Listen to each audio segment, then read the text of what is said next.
Do do do do do do. Do do do do do do do. You are live. Maybe it's Graham has gone to make himself a nice decaf coffee. Not at the start of the stream, I haven't. Caffeinated all the way at the start of the stream.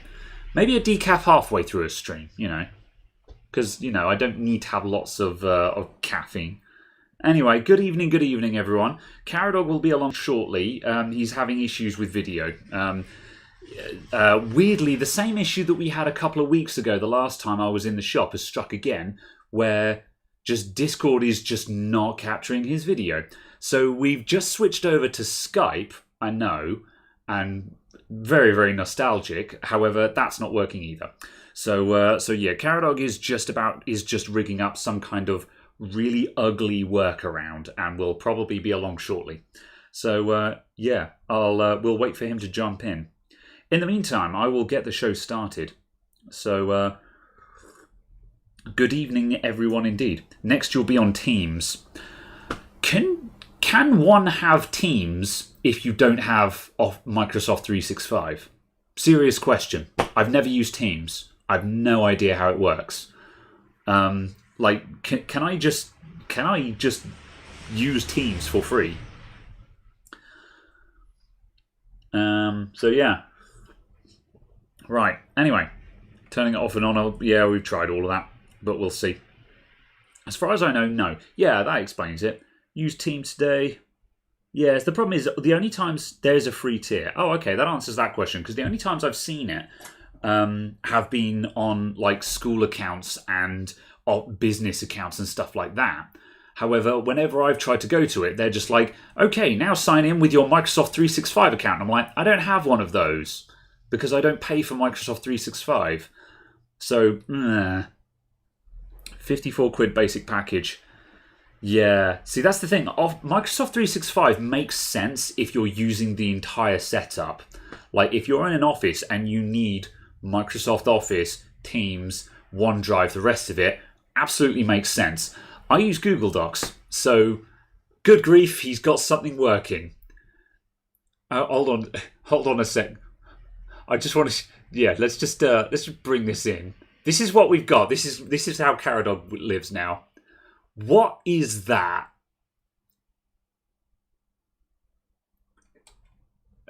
Okay, I can't hear you either, or rather, the audience can't hear you. Let me fix that. Properties. Headset. All right, there we go. Yes, you are. I was about to say you are overexposed. Now you're approximately crashing into the sun. So, okay, let's see if I can just fix this. Could you also just tilt it down a little bit if that's possible? I will get to all of that in a second. I was trying to find why can I change none of the settings for the C920 in the Logitech software?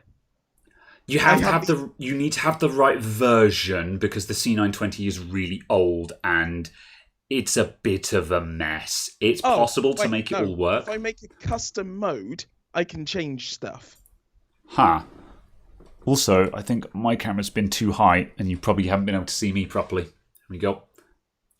And then he plunged into darkness. Can you... No, the answer is no. Okay, I guess this is where we live now. Fair enough. I'll catch up on the chat while you tinker. And there we go. There we go. Oh my god. Well, for everyone who complains that Caradog always looks yellow, how's them apples? I'm going to go ahead and just do a horizontal flip on you. And align you. There we go. That's good enough. We've got something that works. We've got something that works. That'll do. Hang on a sec. Let me just drop my chair down so I'm not speaking down to you. It's that we can have that meme of how to talk to short people. It's just like not like this, Right. That's good enough. To be honest, given the hassle that Caradog has the hoops that Caradog has just jumped through in order to grace us with his presence, That'll do for now. Right. Okay, let's see. What's going on tonight? So, blah, blah, blah, blah, blah. We were talking about Office, and yeah, it makes sense. I need to look into it. I should have access to Teams for various... It would be a useful thing to have, because Discord is squicky. It's great, but whatever. Right. Caradog in perma-wholesome smile mode is delightful. You didn't see... hang on a sec. Where's the picture that I got when he initially joined? Can I show... Is there any private information on this? Oh, there kind of is. No, I've got to crop a shit ton of stuff out of that picture to share it with you. There was... Caradog has been getting into the habit that when I click accept call, or when I call him, he always starts the call with the camera cropped in like that. And a ridiculous grin. And it catches me out every time.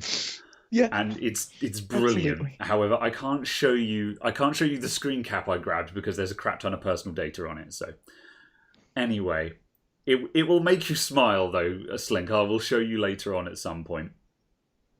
Yeah, I'll stick it in the Discord later on. As soon as the show finishes, check the Discord and I'll check in on it. Right. Pose for me 6 picture. Yeah. Contributors ho! Maybe. Right. Anyway. Yes, Caradog is blue dabba-dee dabba-die. He's just he's approximately white balance 8,000k. So... I'm slowly getting there. All right. But hey, it's a thing. It's fine. I will... It will never look good because it... The C920 is a very cold camera anyway. Yes. I bought all of my lights for my C920 originally. And then, obviously, I found out that you could use your phone, and I never swapped the bulbs or anything. Yeah. So, yesterday, I bought all new lights. Oh, no! So you were about to be not yellow anyway, and now it hasn't... Oh, no! Absolutely. I was actually somewhat close to correctly exposed, correctly white balanced, and so on. And, yeah, it just hasn't happened. Hold on, if I do... That's a big sad. Yeah, so... You're slowly turning into a 90s GIF. Just at really high frame rate. Oh, so should it be that way around? Hello, I am approximately that one music video. I'm sorry. I know we should start talking about tech, but I need to just open up filters, and I just need to start doing this because just for extra lols, you know. Oh dear. So something happened. I am now an artist. I am now Andy Narwhal. Yeah. Not similar to, but legally distinct from Andy Warhol. Warhol. Okay, right. Tech. Let's talk about some tech on our technical broadcast, podcast, vlog, whatever. Someone asked about new shop news, so I'm going to kick off with new shop news because there is new shop news. I've got the keys to the new shop. Excellent. That's the news. So as soon as we wrap up this podcast, I'm going to walk down to the new shop and I'm going to record a video tour of the shop that will be exclusive to the Patreons who helped it all happen. So that will be going up on Patreon, and the people who are in the contributors on my Discord will also get a link to it because those also include people who subscribe to me on Twitch and stuff like that. So yeah, it's not going to be super exciting. It's just going to be a tour of an empty shop. But the point is I can go in and I'm going to be talking about what I'm going to put where in the plans and where we're going from here and stuff like that. However, as I say, the important thing is got the keys to the shop. It's all going to start happening. The grand opening, that's still not going to be for another couple of weeks, maybe a month, because I called up BT yesterday and said, I want to move my broadband and phone number to a new property. And they said, that property looks really squicky. We don't know what's going on. We need to do an engineer visit. And the next engineer is available on the 19th. So it's a 3-week wait before I can get the phone and broadband in there. And obviously I can't do anything without phone and broadband. So, starts waving semaphore flags it passes by. Yeah, pretty much. Do you need a repair. Yeah. So yeah, that's so we're waiting on that. However, it's probably a good thing, to be honest, because considering how busy I am with everything else, having 3 weeks to start moving boxes down there means that there's a good chance that within 3 weeks I'll actually have a load of stuff and at least one of the counters down there. So when that broadband goes in, I've actually got enough stuff in there to actually open and be able to do business, kind of thing. So yeah, BT, they're rip-off merchants. Well, I get I currently get 75 meg down, 20 up for £35 a month, and last time I checked, that's a pretty decent deal. And considering there's no Virgin in this area, I think you'll be hard pressed to top that. So. And the other thing as well is the BT has never fallen over. I've never had a peep out of them. So, yeah. Yeah, exactly that. BT works. And yeah, whereas previously I've been with TalkTalk and I've had a lot of problems with TalkTalk. Now, I know that TalkTalk are the data stolen and sold. I know that TalkTalk are the opposite end of the spectrum. However, the point is I've had unreliable broadband. I know what that looks like. BT is not unreliable. It works. So, and also the BT Home Hub is actually a pretty decent router so far as ISP supplied routers go. So, that's TalkTalk though, Rusky. I ain't going with TalkTalk. I used to be with TalkTalk, and like literally the rush hour hits in, like about between 4 and 5 o'clock, your internet speed goes boom, as everyone logs on at the same time. Whereas BT, that doesn't happen. So anyway, I think my favourite thing was for the company I now work for in the office we're in. My like second job was working out who our actual broadband contract was with. Because as far as we could tell, we weren't actually paying anyone for broadband. We just had broadband. It turned out we had a Wanna-Do dial-up account that had just been migrated through all of the purchases of Wanna-Do and had somehow got rollen onto a broadband account. But it was a dial-up account, so you paid per minute, but on broadband, but to a free phone number, so we never paid because we were dialing a free phone number, effectively. And it was just like... See, the thing is, that's one of those things where it's just like, do you want to actually deal with that? Because on the one hand, you're like, I've got free broadband, but on the other hand, you've got absolutely zero support. Because if that broadband line goes down... good luck getting anyone, who do you even call? So yeah, exactly. It was also a case of it managed something like 1 megabit download. That's also a problem. So yeah, like, I mean, this is functional as a connection, but not when you're trying to run an office off of it. And we're just trying to work out what was going on. And yeah, I actually had I've got an interesting issue, which is with my with the credit card machine in the shop, where I also had the same situation where it was completely stuck with no contract on it, and that meant that I was not paying for the lease on the credit card machine, but likewise again I also had no support for it either. So, but that was kind of rad because that was saving me £20 a month. So. However, it has fallen over and I have no support for it. But I don't really care because I'm moving to a new shop now, so I'm going to sort it all out there. And you're going to everyone who comes in, I'm terribly sorry, could you pay with cash, please? Hey. Yes, I will absolutely declare this. Hey. Yes. No, but yes. Right. Okay, that's enough of that. Let's move along. So there's a couple of things that we could probably talk about, but I'm just going to jump straight on some chat stuff. Displayport versus HDMI for gaming. Now, this is an interesting topic because for a long time, I've been of the opinion that Displayport is where it's at. However, unless I'm mistaken, HDMI is actually where you want to be these days, isn't it? See, I have a very interesting entirely anecdotal, and we know the plural of anecdote is not data, but anecdotal piece where I get approximately 30% better performance out of my 3070 when DisplayPort only, as opposed to when connected via HDMI. Sorry, say that again. I was looking at dank memes in the Discord, and it's lit. I completely tuned out while I was looking at. Yeah.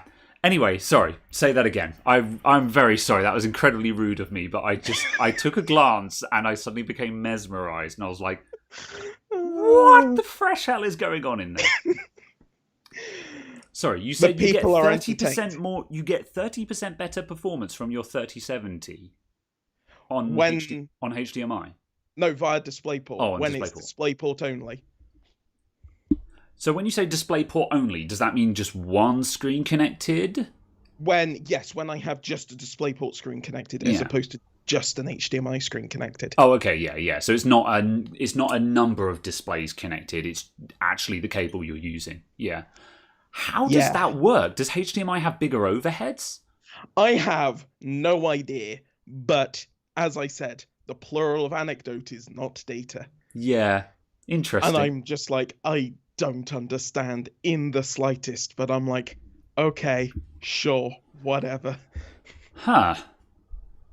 Fair enough. Yeah, because one of the things that concerns me, because I need to try a HDMI connection on my displays at home, because I think we had this conversation several shows ago, but obviously I've mentioned before I've got Asus monitors at home, and they're 165 hertz FreeSync monitors with the Asus backlight strobing doohickery on it, and I cannot for the life of me get the backlight strobing to work.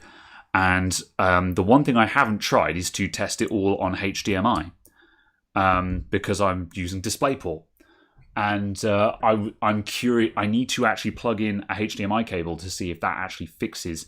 No, I did try it and it didn't work. That's slightly undermined my entire conversation, but yeah. I think it's just a matter of whether you've got HDMI 2.1 or not, basically, isn't it? HDMI 2.1 is good, yes. HDMI 2.1 basically makes HDMI match DisplayPort 1.4b, I think it is. Yeah, DisplayPort is in a weird place at the moment, isn't it? Because it's on an outdated standard.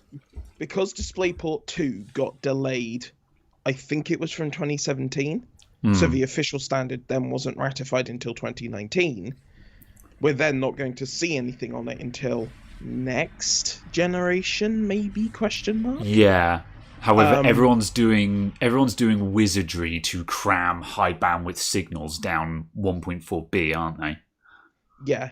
And then obviously HDMI 2.1 has 4K 120, 8K 60, which basically will end up matching what DisplayPort 2 will do. Yeah. But DisplayPort 2 will be a hair higher bandwidth and stuff anyway.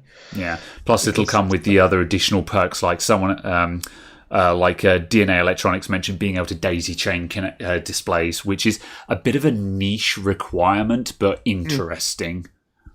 Daisy chaining displays is mad, because it was also the other thing I didn't really consider, is the fact as long as you don't exceed the maximum bandwidth, obviously you can have a single port on your computer run 2 displays. Yeah. And you've got 3 of those. So you can have 6 displays. But to do that with NVIDIA hardware, they want you to buy quadros. But if you do it over DisplayPort, technically you don't have to, because you're only using 3 displays. And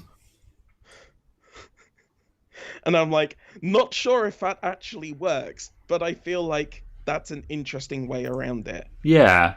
That's one of those things that's one of those kind of interesting mad lad experiments that you want to test out and actually try doing, but at the same time you're like, but who actually needs this? But Yeah. Oh, absolutely. We use the daisy chaining in the office for the monitors.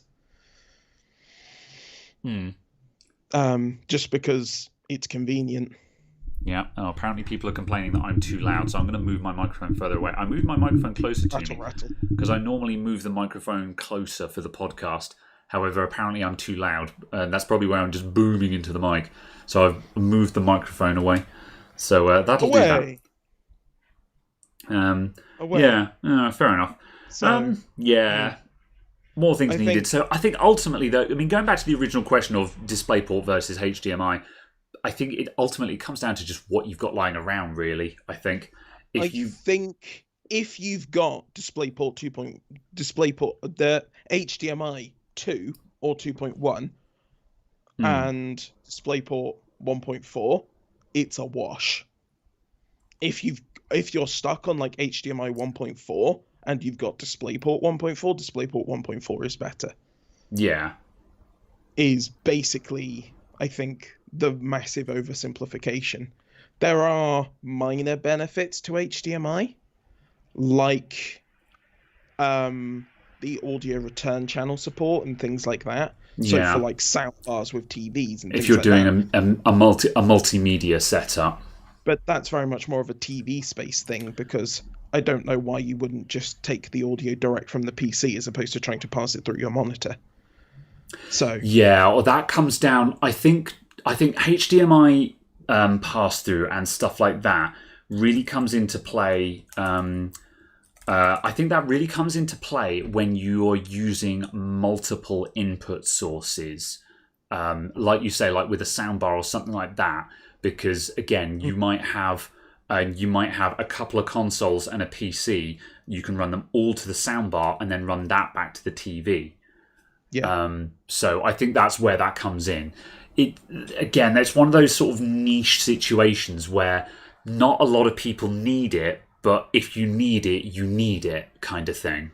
Yeah, absolutely. And I think that comes down to that, and I think that's kind of what I was saying by, like the ultimate solution to this question being use what you've got available, is that it really does come down to what do you need. I don't think either one of them are effectively higher performance at the moment in any meaningful way. Yeah. It's more of a matter of what niche features you need, and again, what cables are more easily available. The other thing, of course, is that most graphics cards have only got a single HDMI port.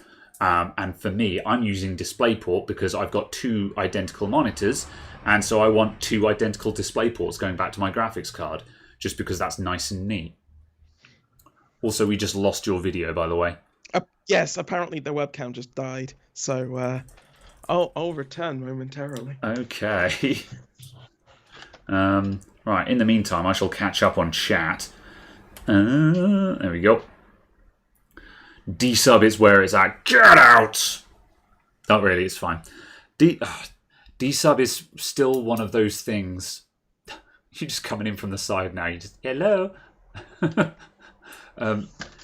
VGA is still one of those connectors where I really want VGA to die and go away. But at least in the consumer space. Yeah. However, in diagnostics and server space, there's nothing simpler. That like even today, at least once a week, I'm working on a computer that I'm struggling to get any kind of display signal out of, and I'm like, you know what, VGA cable, and then I get a picture on the monitor, and as soon as I've got that, I'm like, right, I have a picture on the screen. Now I can begin. Now I can start working back and moving back onto, I can start doing stuff. Whereas when you're stuck on a black screen, you can't do anything. So, like in diagnostics, there's still a lot of value in a VGA connection, which is frustrating. I really hate admitting that, but it's a fact. And I feel like server space is the same for the same reason. Is they're like, for servers, they don't give a shit about resolution or picture quality. They just want it to be as basic as possible, and it doesn't really get any more basic than VGA. Yeah, you don't You don't need anything fancy. You just need it to give you a display of some kind. Because you're probably going, why has this server completely broken? Why are you not responsive in the slightest? Why is everything gone down? And as soon as something's come back up, you're like, right, okay, remote management stuff, done, fine. Admin panels. So, yeah. Yeah. So, even then, data centers of Google and Amazon don't even care about that. How so, Teltac? Probably because they just pull the entire 48U unit and go, it's broken, and buy a new one. Yeah. I mean, I guess when you get into the mega top end, you're doing everything over what? Intel ME or something like that, management engine, or whatever the trendy management port is on servers. That specifically, I imagine it's a case of, from a cost perspective, it's cheaper for them to just install an entire new unit than it is to try and diagnose and confirm that everything is going to continue maintaining uptime. Yeah. Especially when they're on, is it 4 nines, 5 nines? So, yeah. Yeah, fair enough. So that's kind of, I imagine, the reason for it. But yeah. Fair enough. Right then. So, okay. News. Absolutely. So you inhaled then. No. I thought you were about to say something, but yes. Well, the only thing I was going to mention was the rumors about Intel shipping out its 2022 potentially server chips. Oh, good God, it's just died again. And come back and died again. And who knows what's going on this evening. That's fine. Keep going. Yes. We're not losing audio, so that's fine. Oh, hang on a sec. Before we get started on this, I missed some super chats earlier on. I'm just going to quickly catch up on those, and then we'll go into Intel stuff. Because there were a couple of goes. Hdmi BS, thank you for the $20. You're watching at work. If you're still watching at work, thank you very much. I did spot that, and then it scrolled by. And also Cody Sanders for the $5. Thank you very much. Do you fellas have any opinions on RGB software? You recently picked up some ARGB fans, and you're hating the MSI Mystic Light. I don't know the answer to that, actually. I do agree most RGB... Sorry, carry on. Didn't MSI Mystic Light effectively get replaced by Razer Synapse if you buy the right collection of MSI stuff? Was that ASRock? It was ASRock with the Tai Chi. Never mind. Okay. That's a shame, yeah, because I was going to say, yes, MSI Mystic... Most of the RGB softwares are a load of bollocks. That is one of the sucky parts of RGB at the moment. And I'm actually working on some videos in the background that just on and off, where I actually go through the various RGBs. And the video will literally just be the state of RGB. Because like the hardware for RGB is really good, but the software is horrendous. There's no real solution because unfortunately you've got to work with what your motherboard supports. Your only other option is to go with a third-party controller, which will probably want its own hardware. For example, the Corsair stuff will want Corsair iQ compatible things, and NZXT Hue will want NZXT stuff, and so on. So yeah, sadly, there's no real solution to it. The best way to solve this problem of bad RGB software is to try and simplify your RGB effects. And again, this is a video that I'm working on. Shush you, Mr. CB backwards. Anyway, and by minimizing effects, what I mean is in the video that I'm making, I'm demonstrating how you can do nice RGB lighting with really, really basic effects using the minimum amount of software possible and, allowing for the limitations of the software. So typically using this, I say, all you want to do is you do things like just a two-tone flat color. So you just do an accent color that is just solid color, and then a wash color on your other one. So you have like all of your fans you could have on, say, red, and then you have a RGB strip down the side that is on purple, and you get a really nice mix of red and purple in the case.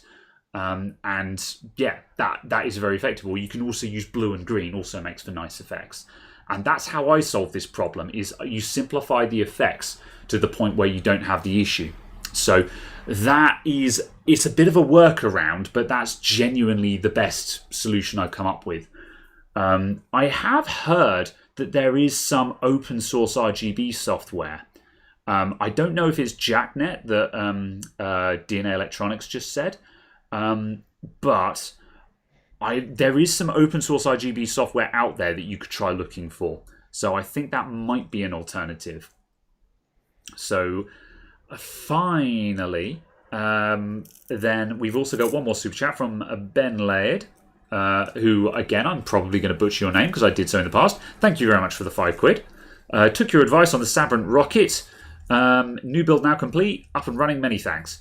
Awesome, my dude. Glad that's worked out all right. Again, those Sabrent rockets are really well priced at the moment. They're a good purchase right now, I think. Yeah, RGB strips break so easily. Yeah, there are some good and bad quality ones. I haven't tested them much yet, but I recently bought the cheapest RGB strips ARGB strips I could find on AliExpress, I think. They cost about £2.50 each. And yeah, the physical build quality for them is horrendous, but I haven't tested them to see if the actual colour quality is any good yet. So we shall see about that. Are you alive, Caradog? I'm here. I'm just... For a moment, invisible. You appeared zoomed in, and I was like, I'm Boom. waiting for it to appear on the... Yeah, it did come in on the preview. So I can't see that my video is working, but by watching the stream, I can see my video. Okay. So, congrats, I guess. This is what you get. This is what you deserve. Do I have some kind of auto attenuation on the mic? No. Unless it's just being affected by what direction I'm speaking in. Are you capturing your Skype or something? I better not be. Only because Skype does auto level your microphone. Attempt to make you appear the same volume.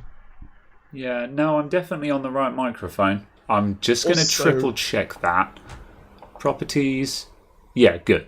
I was going to say, for a horrible moment, I was like, it's not picking up this mic up here, is it? But then it can't be possible because this mic has got a range of about there. So if it was on that mic, it literally wouldn't be able to hear me. Hang on a sec. Let me try moving the microphone again. Trying not to bump it. Let's go with that. I mean, I do have a limiter on. I don't know. I played with a entirely digital mixing desk last night and just kind of went, oh no.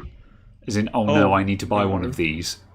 No, it was partially in the sense of I imagine a physical one would actually function better, but it was also just the case of trying to get all the things to do things. And yes, there were lots of options. Yeah, that's kind of the point of them, though. Oh, absolutely. But I think it was the thing that's a problem that I was having with it was the fact that I was trying to put a compressor on it to try and normalize the volume ever so slightly. So obviously moving back and moving closer wouldn't then have too much of an effect. Apparently it doesn't do anything other than just make everything much, much louder. I was like, that's not the effect I wanted. And then I was like, what I want to do is also avoid clipping.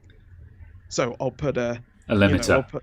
I'll put a limiter on there. Yeah. No, what it actually did was just apply a noise floor. And I'm like, none of these options are doing what I expect them to do. Either I severely misunderstand the function of this software, or this software doesn't do what it says it does. So, yeah. Yeah, that sounds about right. No idea. Much confused. But yes, I do want to get one of the Go XLRs. The mixing desk type-esque things because it's very much a case of it's designed to be a simplified mixing desk for content creators and streamers. Yeah. So it's kind of a case of it's aimed at people who don't know.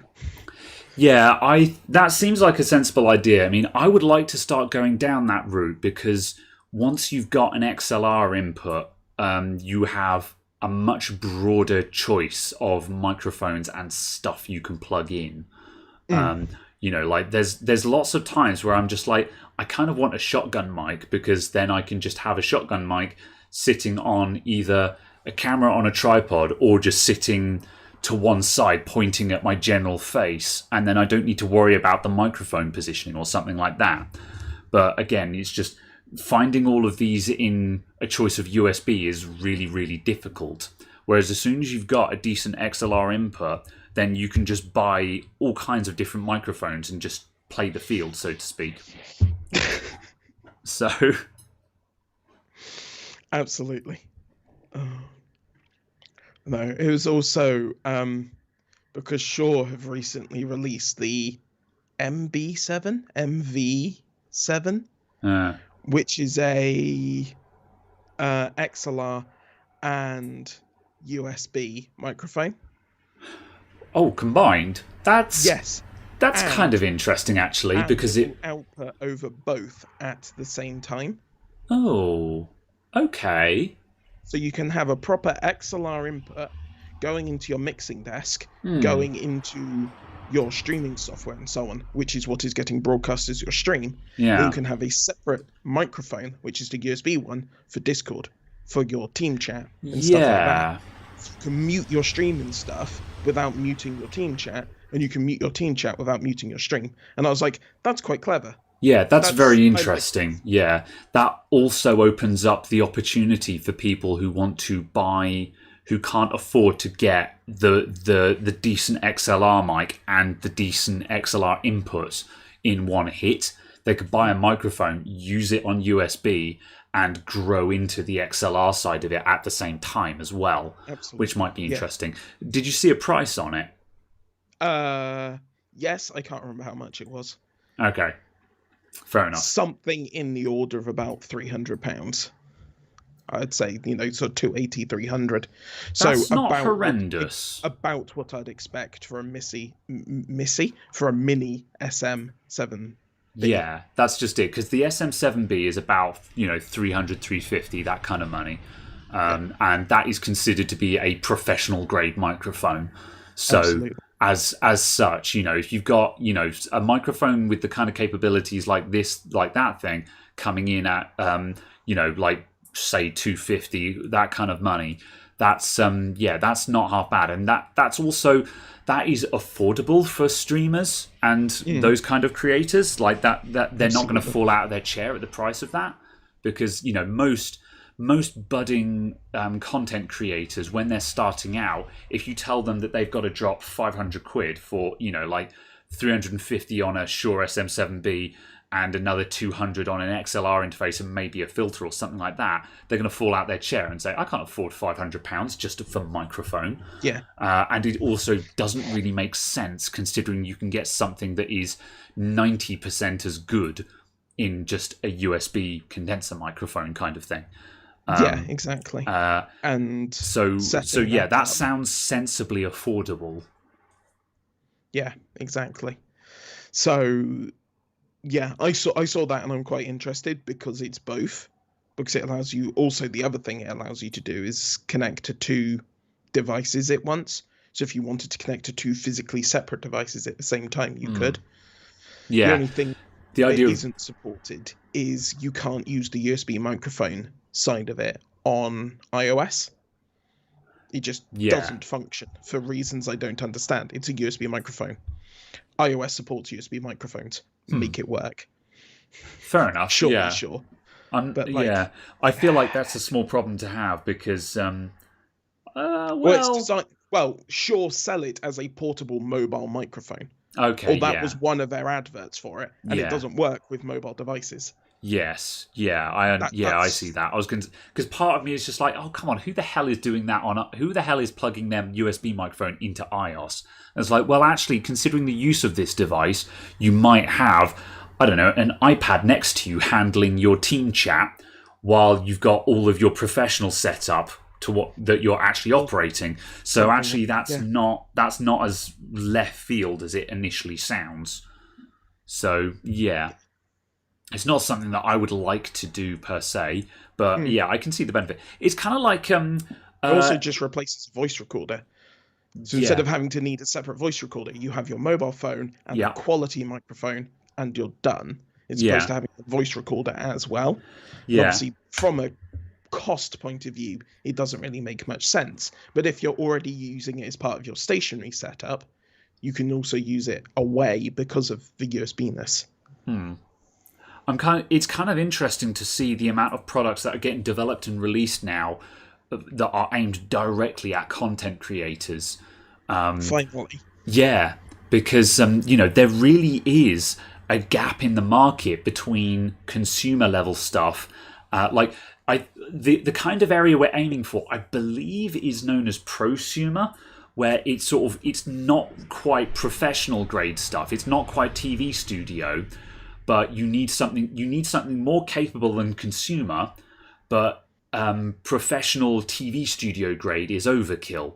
So you need something in the middle, which is known as prosumer, and there is always a gap in the market, and we've seen this big time with like cinema cameras and stuff like that, where one of the reasons why the use of like digital SLRs as as video cameras for content creators, one of the reasons why that's so prevalent is it's a case of they've got no other options, because you've got a phone or a compact camera, which is obviously a consumer grade device, and the next stage up from that is a $1,000 cinema camera, and there's nothing in the middle. Well, no, sorry, starting at $1,000.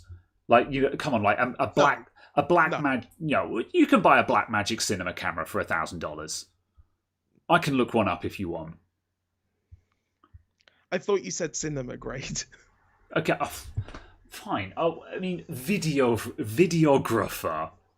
Because like £1,000 is like a standard video camera. Then you have your lenses. But again, like, hang on a sec. Let me get up an example. You're forcing me to look up examples now. Blackmagic Mini or something. Ursa Mini Pro. No, that's not the one I thought. No, that's not the one I was thinking of. Not the Ursa Mini Pro. Oh, balls, I can't remember what it's called now. I know Blackmagic have got mini cinema camera. Okay, mini video cameras that are about £800 or like $1,000, $1,200, something along those lines. Did you mean the 4K Pocket? That's probably what I'm thinking about. Yeah. Or something along those lines, yeah. 4K Pocket, yeah, that's probably what I'm thinking at. Pocket Cinema, yeah. Those are the kind of areas I'm thinking about. But again, for a lot of content creators... Again, that's body only. That's what I'm saying. That's the price of the camera with no lenses. Okay, sure. Okay, sure. The point is, it's 1,000 and up. It's a 4-figure sum. Yes. Oh, absolutely. And the next stage down is a compact camera or a phone, which is obviously supposed to be just for snapshots. So obviously the only thing in the middle is an SLR, or of course these days a mirrorless camera. So that's why we've seen the prevalence of SLRs being used as video cameras, and it has taken a very long time for the industry to look at this and go, why is everyone using SLRs as video cameras? And it's like, because there's no affordable video cameras. They all cost 4 or 5-figure sums of money. And unsurprisingly, a lot of budding content creators don't have that money. So, yeah. But you get what I'm trying to say, though. So I was completely caught off guard by the fact that mirrorless cameras were a thing. I managed to somehow entirely miss that they existed. And this was a couple of years ago, just went into a camera shop, was looking at stuff and just went, mirrorless? What is this mirrorless of which you advertise? Well, it's just there's no viewfinder. That's it, isn't it? Oh, yeah. But it was the fact that it was all digital. There's no flappy mirror and stuff. I understand the concept now, but it was the fact they completely missed their release, their rumor, their anything. And I was like, how did I completely miss all of this? You know, this shift in the market. That was the thing that surprised me. I was just like, oh, I guess that kind of, you know, is really easy to happen. And yeah, it was just kind of the slightly humbling experience of the fact of I thought I was at least roughly aware of what was happening in the hobbyist photographic scene. Yeah. I guess. And then just completely blindsided by an utter complete shift in the format of camera. Yeah, pretty much that. Yeah. But likewise, you know, again, now we are seeing lots of cameras being built that are aimed specifically at content creators. You know, like I really dislike the term, but vlogging cameras, you know, and that's what they're going for. And it's obviously interesting to see now that there are specific microphones that are coming out for similar use.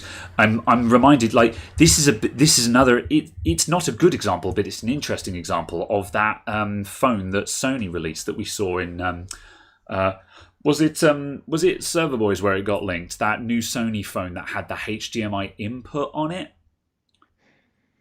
I feel that Sony just clutching its jaws, attempting to be relevant. That's just it. Like, in my personal, I'm going to look up which phone this was just so we can give context for this. In my personal experience, Sony has not been relevant in the consumer electronics space for nearly 20 years.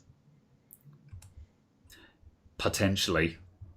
I mean, the last time they were relevant in the consumer electronics space was just kind of. I mean, they're still making good TVs, aren't they? Their TVs are competitive. Or you could buy a better one from LG or Samsung, kind of thing. It's just like... Oh, but they don't have to be the best. They just have to be competitive. That's the thing.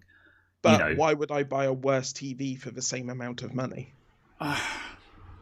If they were also cheaper, then it's like, okay, you're making a value proposition. You're going, I'm spending £100 less. I'm getting slightly less. Sure, but when you're spending the same money and getting worse TVs, it's just kind of, what's the point? Yeah. I guess they ride on the name really heavily, don't they? Because I mean, that was the case with their laptop market in a nutshell. You know, Sony's laptops were always... every Sony laptop I've ever seen has been mediocre in some way or another. There's been a couple of them where I've been like, okay, no, this is really lightweight. I can get that. You know, it's completely carbon fiber back in like 2007 kind of thing. I'm like, okay, this is a space age laptop. So they've got a couple of things. They had a couple of things going for them, but the vast majority of their laptops have always been just... Sure, it looks pretty, it's very swished and it's got sexy curves and everything, but the actual spec is really nothing to write home about, and they age terribly. So the same thing happened there. And it's kind of like and again, their phones have kind of been the same deal. But yeah, as DNA Electronics has already picked up, the phone that I was referring to is the Xperia Pro with 5G, where they've now made this phone where the big selling point of it is that it's a 5G phone with HDMI input. So it's specifically designed for live streaming in the field. It's live streaming on site. But the thing is, the promotional photos for this show them using this as a monitor screen for a cinema camera. Yeah, exactly. And it's like, who the hell is going to be streaming on site, on scene, with a $20,000, $30,000, $40,000 camera on a phone? Yeah. Who does that? It seems kind of weird when you know the phone display isn't going to be Pantone calibrated. It isn't going to be 100% of DCI-P3. You know, stuff like that. It's just kind of, what? Yeah. It's a bit weird. That's just it. And initially I was just like, oh, are they aiming it? Because when I first saw when our friend first mentioned it in the chat before they linked it, I was like, I mean, what, are they expecting you to hook that up to your digital SLR or something? You know, so you can go around with like a whole rig on a monopod or something like that, and you can just go around and have a camera with your phone underneath it as a monitor and as broadcaster, and you can be going around the show with it on a gimbal or something like that. And I'm like, okay, sure, maybe. But no, the promo pictures show it on a big old cinema camera, and it's just like, this seems like a very unbalanced setup to me, you know.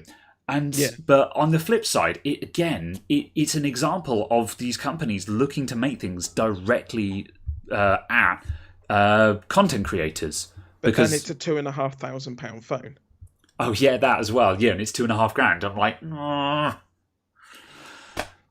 yeah, it was. I just don't get where Sony's mobile division is. Yeah. Also, rip your picture. Oh, it's back again.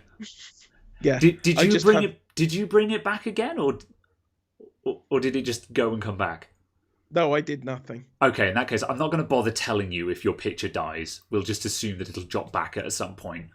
So we'll see. But yeah, it's just bizarre. Yeah, you're paying for the millimeter wave 5G. Aren't there like half a dozen phones out there that can do millimeter wave 5G though? And cost £700 or £800. Yeah. So you're saving over £1,000. Yeah. It's just a case of I don't get why you'd use it in any way. It feels like they've stuck the prosumer price tag on it, thinking that the kind of people who buy this are not looking at the price tag. Because, you know, like when you get into professional grade equipment, the old adage of if you have to ask how much it costs, you can't afford it comes into play. So, you know, to a certain extent, when you're making professional grade products, the prices are relevant. It's a case of, does this product have the features that you need? If it does, you're going to buy it and you're not going to care about the price tag. Ergo, the Apple Mac Pro and the Apple the Pro display. You know, that's the thing. People are just like, oh, they're so expensive. It's just like, no, the kind of people who these are for don't ask how much it costs. And it's kind of like, and I feel like Sony have placed this phone into that segment. But the problem is, the people who are doing that kind of work, they're going to rock up with a camera crew in a van. I feel they're going to have an actual monitor. Yeah. And so again, it's like you look at a product like this and you're just like, who is this for? And I think this is the interest. And where I'm going with this conversation is that we're saying how there's lots of companies that are making products specifically for the consumer space. And I hesitate to suggest that a lot of them don't actually know what consumers want and need. And I feel like this is a problem that is compounded by the fact that a lot of content creators also don't know what they need, because you know, like recently I've been grumbling about everyone going, like the fact that these days, like half the streams that I open have got people using a Shure SM7B, and they're like they're starter content creators, and they've said sort of, oh, what microphone should I buy? And everyone's been like, you need a Shure SM7B because that's the best one.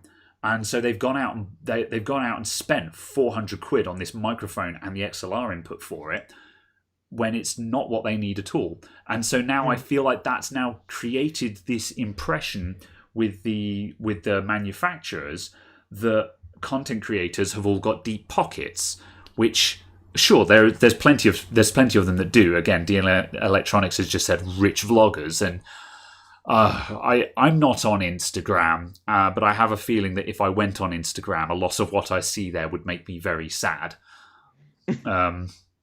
But yeah, I don't know. Am I going mad here? Is anything that I'm saying making sense to you? Yes, absolutely. I feel it's also possibly a case that there's a lot of people who don't know what's out there, and they're just kind of buying what they're told to buy by someone. Yeah. But they're also not understanding what why their requirements are. Yeah. It's a lot being sold and what their requirements are. Yeah. Isn't it just like when you're in a chat you're in a chat somewhere, like it's either just a chat room, a Discord chat, or just somewhere else, and someone says, "Oh, I want to get a gaming PC. How much does a gaming PC cost?" And some clever dick in the room who knows a thing or two about tech is just like, "Well, you've got to get a 3080 and you've got to get an i9 in there. You're going to need an i9. Everything else is shit." And you're just like, "What are you talking about? You don't even know. You don't know what their budget is. You don't know what they want to do with it. You don't know what kind of games they're going to play. You don't know where they're going to put it. Have they got space for a big desktop?" And already you're telling them they need all of this stuff that is top of the line and top tier price tags. Yeah. And you don't know anything about what they need. And this is why the Shure SM7B is annoying me. Because I feel like that's the microphone that that one dude in the room keeps telling everyone to buy. Whereas someone is just like, "I want to talk to my friends on Discord, but I want a good mic for that." And they're like, "You need a Shure SM7B to talk to your friends on Discord." Yeah. No, you don't. You don't need that microphone, you know. And this is why I don't like the Shure SM7B now. Because it's oversaturation. Everyone is being told to buy this microphone when they don't need it. And I'm ranting here, you know, but... Yeah, and it's a case that... Well, the wonderful example is like the Corsair Void headsets. They are very good headsets with very good microphones on, and they're £100 and a couple of pound. Yeah. And if someone said, "Oh, I want to talk to people on Discord," saying, you can go, "Well, guess what? You can get a decent microphone, a wireless headset, and it's got some funky RGB on it," because of course it does, Corsair, and it's £100. Or it's you a can really buy good headset. Just a microphone for £400. Yeah. Plus then all the ancillary equipment. It's like you've completely missed what they actually need. Yeah. I think that is why we keep recommending the Corsair Void to people, is because that's a headset where you cannot go wrong with it. It's there's not a doubt in my mind that somewhere out there's probably a better headset, but the Corsair Void, it's widely available, it's reasonably priced, and it's decent performing. You know, I'm still seeing a couple of people saying that my audio is jumping a lot. I don't know what is happening there. I'm capturing my audio the same way that I always do. And this is not being I'm not capturing the Skype call. You're hearing the raw microphone here. So I'll keep an eye on it, but I don't know what's going on. I think I might be clipping, and I think the limiter might just be clamping down on me, actually. I'll try moving the microphone away again. And I'll try sitting back here just to attenuate a little bit. Because I think I might be bouncing off the limiter, and the limiter is just going and cutting the volume. Absolutely. I was playing with the distance from the microphone last night as well, as I was saying about the sound deck, and just trying to match the same volume but at different distances and seeing how it made a difference to the actual sound. And I was surprised as to how little difference that was until I was literally touching the microphone. Like from like 2 centimeters up to like here, you know, up to like, I don't know, 45 centimeters away. There was basically no difference, and I was surprised as to how consistent it was, other than in volume. It changes the character of the sound, is my experience. Is because like when I'm the volume can be the same, but there's a difference in sounds between someone standing in the room and someone doing voiceover. Oh yeah, absolutely. No. Yeah, that's what I was saying. I was amazed that with this one, through that software, there was no difference between about here on it and being basically. Oh, I see. Yeah, it was actually maintained. Yeah. Oh, okay. Fair enough. Yeah. I was amazed at how it was doing that. And I was just like, oh, it shows that there's basically very little proximity effect with that software, this microphone, and that setup. And it's just like, how bizarre. So yeah, I'd just be interested to continue playing with that in the future. Yeah, fair enough. Yeah, fair enough. All right. New conversation. What was that thing about Intel CPUs that you were going to talk about? Only that there was a rumor that Intel is definitely using TSMC 3 nanometer to build its next server processors. I saw a conversation about that going on. Oh, and Yes. these were server processors then. Yeah. Yes. That was what was deduced from the non-sourced leaks. Yes. So this is non-sourced leaks, very much in the category of mountains of salt. Yes. However, yes, so it's just interesting that that's what's going to happen. Yeah, and I think it's a case of in my opinion, it's a good place, or it's a good thing that Intel has got designs that it can fab in other places that it can use TSMC for. And it seems that they've moved that reasonably quickly there. This does seem like it will be an interesting test for them. You know, if like they're doing it on server CPUs, which I would imagine shift in lower volume than consumer CPUs. Well, I'm not sure. I've no idea specifically on volume, but from what I was told, consumer space in the sense of DIY is like 0.5% of the 0.5%.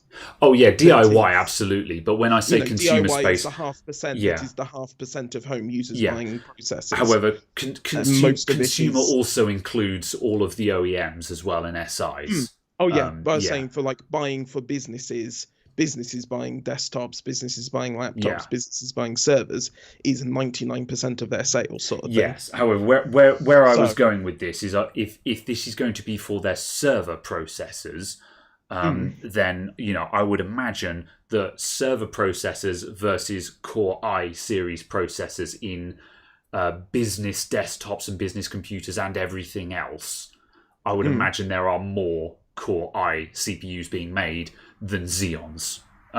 The implication being that this would be an interesting test for Intel to try out getting someone else to fabricate their CPUs for them, and if it goes well, they may then start farming out consumer CPUs as well. Potentially. That might be I feel like that's potentially the interesting takeaway from this rumor is Intel are testing the water with farming out fabrication. Which also because server chips have a higher profit margin on them. So they can take the cost on it as well. With the higher profit margin, if TSMC are taking away, say, 10% of our profit margin, it's less of a concern, just because it's a much higher margin part anyway.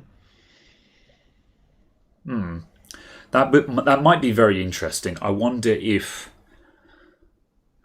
Yeah, I don't know. I mean, like for a while, I've been there's lots of people in recent history with all the news of Intel having so much problems with CPU yields and stuff like that, and their problems with 14 nanometer and things like that. Lots of people have been going, I should get TSMC to make their CPUs and stuff like that. I'm like, but Intel have got their own fabrication lines already. That's never going to happen.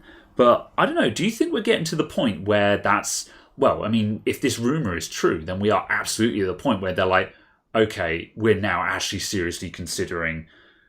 I mean, I don't know. I think they're probably a while from going fabless, but suddenly an impossible idea is almost seeming to be a lot more possible all of a sudden.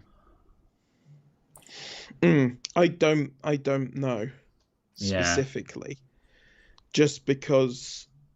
It's a very interesting ecosystem type conversation, because obviously Apple Silicon came in very quickly on the desktop side in sort of 2 years. Roughly. That's a good point. And in 2 years they were basically performance parity with Intel's laptop parts. So it's kind of a case of that front, it's kind of going. Yeah. If that's how fast Apple Silicon and ARM-based architectures have leapfrogged on a OS that was specifically built for them, built for the desktop. Yeah. Does that mean that x86 64 actually hasn't got that much longer left? Is it a case that x86 x64 is got 4 or 5 years left in it where it's going to be the majority performer? Because as well as that, you've got Amazon that's moving over to ARM more and more heavily for its servers. Yeah. And just stuff like that. So it's just like, is this kind of the start of the end of the story for x86? Because x86 is an instruction set that's what, 50 years old? Yeah. 60 years old? Yeah, I don't know. I find myself... Yeah. I might be completely wrong, because again, I think we've had this conversation before, and I think I've still done no research since having that conversation. But with regards to the Apple M1, again, like, I feel like all of the M1's advantages lie in hardware acceleration, or rather hardware processing.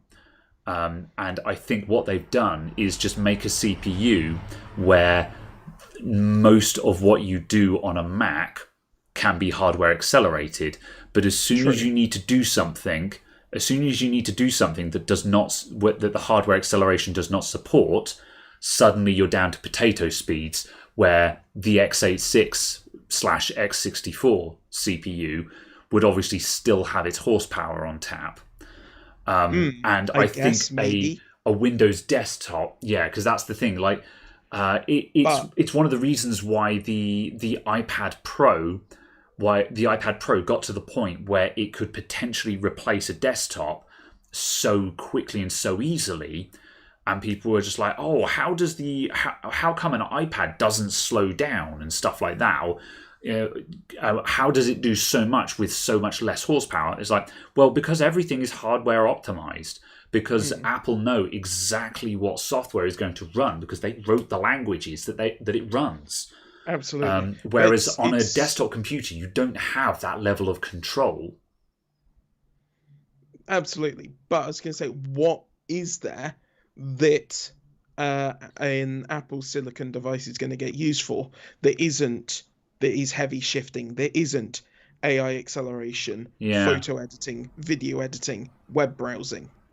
Yeah, that's the thing. It does. I think you are correct, because what I'm saying, it does beg the question. Well, it does beg the question. Why are we planning for the outlier situation when we Surely you should just write your software to not be the outlier. Exactly. Yeah. Kind of thing. And I think it's the answer to this is obviously legacy support. But that's always been the problem, hasn't it? That's always been the problem that plagues Windows and PCs in general, is legacy support. And of course, the solution there is, just because the future is not in x86 doesn't mean that you won't be able to buy an x86 device anymore. And, all good things must come to an end. I don't know. Dave Bell says hybrid chips will likely be used in the mid-future, ARM and x64. Is that a thing? Does a hybrid chip exist? Yes, I want to say that it's Intel Cloverfield or Anfield or something like that. I've forgotten what model name it is. And it's used in a Samsung tablet currently to run Windows as well, and it runs Windows on there, and it's got x86 cores and ARM cores. Oh, and it's fine. Yeah, fine. Yeah, you'd be drastically better off buying literally anything else. But it's fine. It doesn't need to be the best in its field right now. If the thing about something like that is all it has to do is work at a conceptual level and prove that the idea is viable, and then you plow R&D into it and make it competitive. Yeah. Unless, of course, you end up with the rotary engine problem, where after plowing God knows how many years of R&D into it, you still leak oil and petrol like a bath without a plug. I never understood what the supposed benefit of the rotary engine was. Very low number of moving parts, revs hilariously high, which makes it which is good for racing. But what problem is it fixing? It was a case of what problem are you actually fixing? Complexity is the main issue. I feel we're getting slightly off topic here, but however, no, but it was a case of I've never understood why they bothered with it, because I was like, what problem are you actually fixing? It's smaller. It's smaller. I'm trying to find a way. I'm trying to figure out where my hand will be actually on the screen when I'm giving gestures. It's smaller. It's smaller and more compact is the same thing. It's more compact and smaller. And it has vastly fewer moving parts, which means it's drastically simpler to manufacture and theoretically more reliable, except it isn't, because you have to service them all the time, otherwise they break. But theoretically, it should be better. But I don't know. The reason why I bring it up, though, is that it's an interesting discovery that something can apparently have a lot of advantages, but that doesn't actually mean that it will ever actually develop into anything. And Itanium. Well, there you go.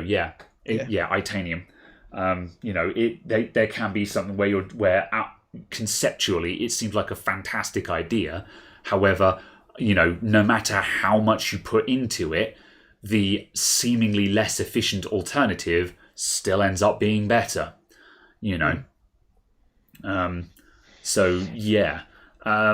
And that, I think, might be the issue with something like a hybrid chip is, as I say, if it's sort of a matter of, you may end up constantly being stuck with something that is a jack of all trades but a master of none.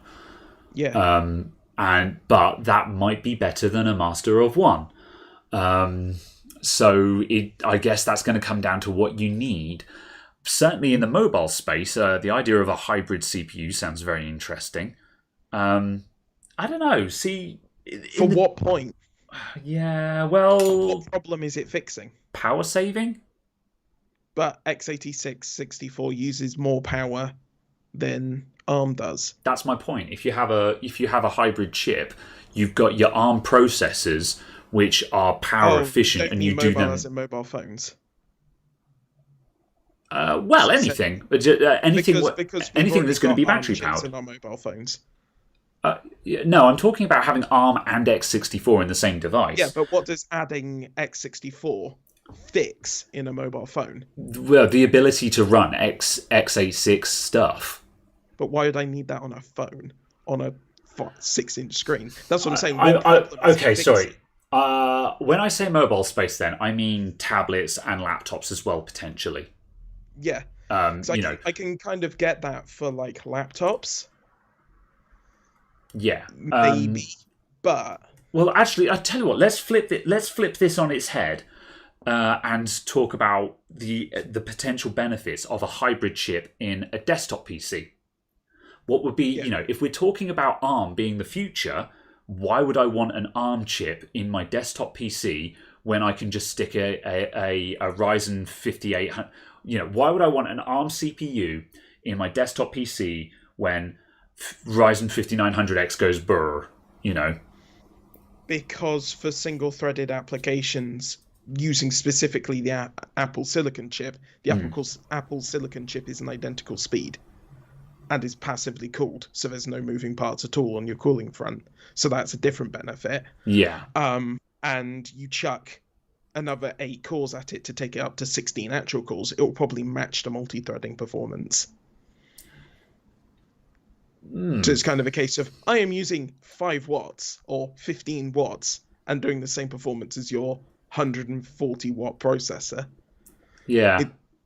Whilst power saving on the desktop doesn't seem as important, it's still a case of, it's nice, if you're isn't talking it? about basically a 1/10 power and being able to go back to just a lump of aluminium on there as opposed to fans or anything. And I feel like that's a good conversation to have, considering right now we're on the steeply rising curve of an increase in power requirements, because the power requirements of PCs sort of come and go in cycles, as you know. Like graphics cards, especially, go through phases of being power hungry, and then they suddenly become very energy efficient again. And right now, we're on the rapidly increasing curve of everyone going, "Who cares about efficiency anymore? We just want more power." Ergo, the RTX 3000 series and its very, very thirsty GPUs. You know, like for a long time, my video of kilowatt power supplies are stupid has stood firm and resolute, whereas right now that video is holding less water, because right now I am very much saying to people, no, you kind of want a 700 or 800 watt power supply these days, just in case you want to put a big ass graphics card in it. So it's absolutely. So that's the thing, is the concept of saying, well, no, what if my CPU used 10 watts instead of 500? That's actually quite an attractive idea. I mean, even if you didn't do that for a gaming rig, for an office computer, that would make an awful lot of sense, because if an office block could slash their electric bill, absolutely slash it, and not just from a billing perspective. You look at it from a from a global conscience perspective, economic, ecological. If you're suddenly reducing your power needs by 90%, a lot of renewable power sources that people consider to be infeasible suddenly become feasible as well. So absolutely. That, all of that, and it's just a case of I don't know specifically if x86-64 has that much of a future, if other companies can do the wonders that Apple has done with Apple Silicon. Yeah. If someone else can crack the performance per watt of Apple Silicon on a non-Apple device, then absolutely, I don't see what future it's really got. Yeah. However, I think all dependent on. Yeah, I feel like there's a massive. I feel like there's a massive gap in my knowledge that I think has a critical piece of this puzzle, and that is the question of, well, what can you do on x86 that you can't do with ARM, and how difficult is it to add that functionality to ARM? Because, as I say, I want to turn around and go, yeah, but you can't do X on ARM. Oh, sorry, you can't do ABC on ARM, and therefore it's dead in the water. Because, there may even be something that is just fundamentally will never be feasible on ARM. Perhaps, the x86 will always decimate on. So, Avx calculations. I've got no idea what Avx even is. Like, I know it's a type waste of silicon space. Yeah, I mean, I know it's a thing. I know what it is. I know it's a thing on CPU, but what is Avx calculations and what are they used for? I don't know. It's a specific maths accelerator, and the same as SSE, SSE2. Okay. And Max. Yeah. They're just different math accelerators, but the benefit of Avx is you can use 256 or 512-bit data chunks. Okay. Bits. Yeah. So the thing of data that is being processed at one time is 512 bits as opposed to 1 bit or 4 bit. Okay. That's where its benefit that makes is, sense. and so on. But I suppose the next question to that is, well, could you repurpose that and do it on the GPU? I haven't seen anything that's AVX accelerated. Yeah. Specifically, certainly not in the consumer space. I'm certain, absolutely certain, in the full-on commercial space that it will be actually heavily used for specific functions. But certainly in the consumer space, I don't know what benefit it brings. Certainly a case of, obviously, because AMD processors don't support it. And as far as I'm aware, there are no programs that don't run on AMD processors. Yeah. They don't support 512 AVX. Yeah. So, I mean, either that, or we're going to see a return of see a return of plug-in coprocessors. accelerator cards. I was about to say coprocessors. it's going to be, perhaps that will be the next floating point processor. So we all switch over to ARM, and there's going to be a couple of people who are just like, we need AVX. It's like, well, you got to plug in your AVX chip for that. There's a socket on your motherboard for it. Imagine that, No.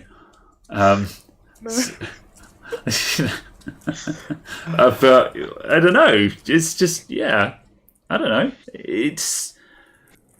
AVX is like 10 professors versus 1,000 GPU monkeys. Yeah, okay, I'll take your word for that. It sounds like AVX is proper powerful. It's just there's not a lot out there that uses it. It's a bit of a niche thing. And I'm sure someone can go out and go, oh well, Cinebench R25 uses it or something like that. Yeah, that's a benchmark. Yeah. No one cares. Yeah, and it's as far as I'm aware, it's basically a case of you could use AVX 512 or you could use like Int 8 on a GPU and run it on any GPU as opposed to a specific Intel processor. Yeah, but then that's the thing. That's what David Hospro is saying in chat. He's suggesting that yes, you could do it on GPU, but an AVX capable processor would be massively more powerful than doing it in GPU. Like a single, as a plucked numbers, if one AVX CPU can do the work of 10 graphics cards doing the same job, then that obviously gives value to AVX on CPU. Absolutely. It's just a case of I haven't gone and looked, but as far as I can tell, no one has given a specific function that benefits from that. Yeah. Currently. Or again, if it's an incredibly niche thing, then again, a coprocessor doesn't seem like a ridiculous idea. If AVX is a very niche thing, then saying, okay, well, you can buy an AVX processor on a PCI Express card, and if you need AVX on your home computer, you plug in a daughter board for it. And exactly. That seems like that really is going retro, having daughter boards and co-processors. But that does seem to be the suggestion of where we're going here, is that you have an ARM CPU where just everything is hardware accelerated, and you've just got to buy, if you need some certain niche things, you just buy co-processors. Heck, you could even buy, if you've got legacy requirements, you could buy a legacy x86 processor that runs your 20-year-old program that can't be rewritten for ARM. So I guess. I mean, again, I'm entirely speaking out of ignorance here. I'm also slightly distracted because I think that rocket that got launched has gone explodey. Because chat has been talking about what was expected. Oh, okay. I don't know anything about it. I've just seen people saying that SpaceX is firing a rocket, and I'm like, I mean, cool. Isn't that what basically all SpaceX rockets have done except for one? Oof. No sympathy from Caradog. But no, it's purely just the fact of, as far as I'm aware, their track record is all but one have gone boom. Well, F in chat for SN9 then, I guess. Well, yeah, anyway, co-processors. I think that sounds like an awesome idea. Either way, I think potentially we're in for a very interesting... I think there's potentially very interesting times afoot then, in that case. Yes, I think... part of me doesn't like the idea of leaving x86 behind. Like, I'm just like, I like x86. That's all I've ever known. But it's a case of, well, I mean, the more we talk about it, the more it does seem like the idea that x86's days are numbered seems to be getting less and less unlikely. Fanciful, yes. It seems to be getting less and less fanciful. And it's kind of a matter of, I seem to be coming around to the concept of maybe this time in 5 years we won't have x86 CPUs in our computers. Maybe 10 years, I don't know, but it's not going to happen tomorrow. It's not going to happen next year, but it's entirely likely that the days of x86 are numbered. Yeah, I think, I think it's a case of just, it's not... I don't know where it's got to go, kind of thing, given the fact that apparently Apple Silicon matched 50 years of x86 development in 2 years, kind of thing. Yeah. I realise part of that is obviously they don't have a legacy instruction set that has been bodged for 50 years. Yeah, I to think cart around. I think the other thing as well is that while the speed and the speed at which Apple seemed to make and deploy M1 was incredible, but they've also had how many years of making the A series processors for the iOS devices, and like they had a huge reservoir to draw on. Absolutely. There. So even if we call that 10 years, though. Yeah, I have a feeling 12 years since the first iPhone. Yeah, I have a suspicion that if something like this were to happen, the most likely thing that we might see is someone like Qualcomm or who are the people that make the Kirin processors? What Huawei? Oh, is Kirin the Huawei specific? Kirin? Oh, yeah. that's Huawei specifically. What's the other one? There's Qualcomm Snapdragon, and I'm sure there was another brand. Or am I going insane? You have MediaTek. What do they make? Helios, I think, is their group name of processors. And you've got Samsung's Exynos or Xenos. Exynos. Maybe the Samsung is the one I'm thinking of. Let's take Qualcomm as an example then. Maybe we'll see Qualcomm suddenly pop out and say, hey, we made a CPU that you can plug into a motherboard, that you can put in a laptop. Maybe they'll turn around and go, well, Apple did it, and we make the same kind of thing that Apple has been making. Like Qualcomm has been competing with Apple to make mobile CPUs for the past decade. And and I wonder if they're now going to turn around and go, well, yeah, anything Apple can do, we can do as well. Maybe whether they can do it better or not is another question, because obviously, the Apple Silicon versus Qualcomm, I don't really want to say which is faster because they're difficult to directly compare because operating systems and stuff. Yeah, but absolutely. Certainly, competition has been fierce. Continuously impresses is the similar user experience of performance when you're talking about like 3 processor cores at 2 gigahertz compared to 8 processor cores at touching on 4 gigahertz and stuff like that, and just like the huge paradigm differences in supposed performance of, on tap, but the user experience is similar. Yeah. And just stuff like that. Microsoft make ARM CPUs, do they? They make something. I can't remember exactly what it is, but yes. Well, they don't make. They are involved in designing. Yeah. So obviously Microsoft is fabulous. Yeah. But yes. Yeah, and also, people have been saying how NVIDIA own ARM, so... we might own ARM in the future. Yeah, that's true. Yeah, NVIDIA are attempting to purchase ARM. Yeah, allegedly. So obviously, it does beg the question of because it does feel like NVIDIA would not be trying to purchase ARM if they didn't have a plan to do something with it. Yeah, absolutely. I don't feel like there's any point in them.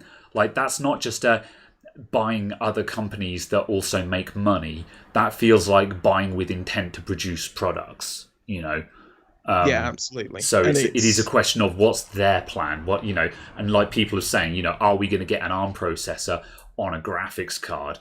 Because that might effectively make a graphics card an entire computer on a card. Maybe. I don't know. Yeah. But it's just a case of NVIDIA have said they don't intend on going into normal CPUs. Well, what's a normal CPU? Yeah, if a normal CPU is x86 64, then obviously, going into ARM stuff does kind of avoid that. Level 1 Tech did a video on liquid servers. It covers why NVIDIA may want ARM. Have you got a link to that? You could bash a link in there. I'd be interested to watch that. I'm not going to watch it right now on stream for a live reaction video. But I'd be interested to watch that for just some bedtime reading. so to speak. Liquid make some hilarious storage solutions. Yeah, I don't know if you've been watching the Linus Tech Tips glorious. videos, because the Honey Badger and the new Linus Tech Tips 1UC3 server. That's You knew Wannock. 1UC3. You knew Wannock. If you watch the video, you'll get the joke. It looks pretty rad, and it looks pretty amazing, and it is cool to see some real solutions out there. Because Linus Tech Tips have been trying lots of different storage solutions recently, and when you get into the kind of thing they're trying to do, it gets really heckin' complicated. And it does seem like Liquid have actually solved that issue. Absolutely. They solved the issue by using 2 processors and 256 PCI lanes. Yeah, true. Kind of thing. Yeah. However, winning is winning, right? Oh, absolutely. Yeah. Absolutely. 100%. That wasn't my point. My point was the fact of, yes, they won by using a solution that was actually designed They for won the by function. putting 2 middle fingers up, didn't they? Not that. They won by using products that were designed for enterprise deployment. Yeah. For enterprise deployments. It's shocking how that works. Yeah. Imagine if you used server equipment for a server. Yeah, but, well, I guess also just the rise of Epic has just made it possible, hasn't it? Yeah, the fact that it's got PCI 4, the fact that it's got 128 lanes on it, the fact that PCI Express 4, as I said, and the fact that it's got 8 memory channels, 16 memory channels. I can't remember.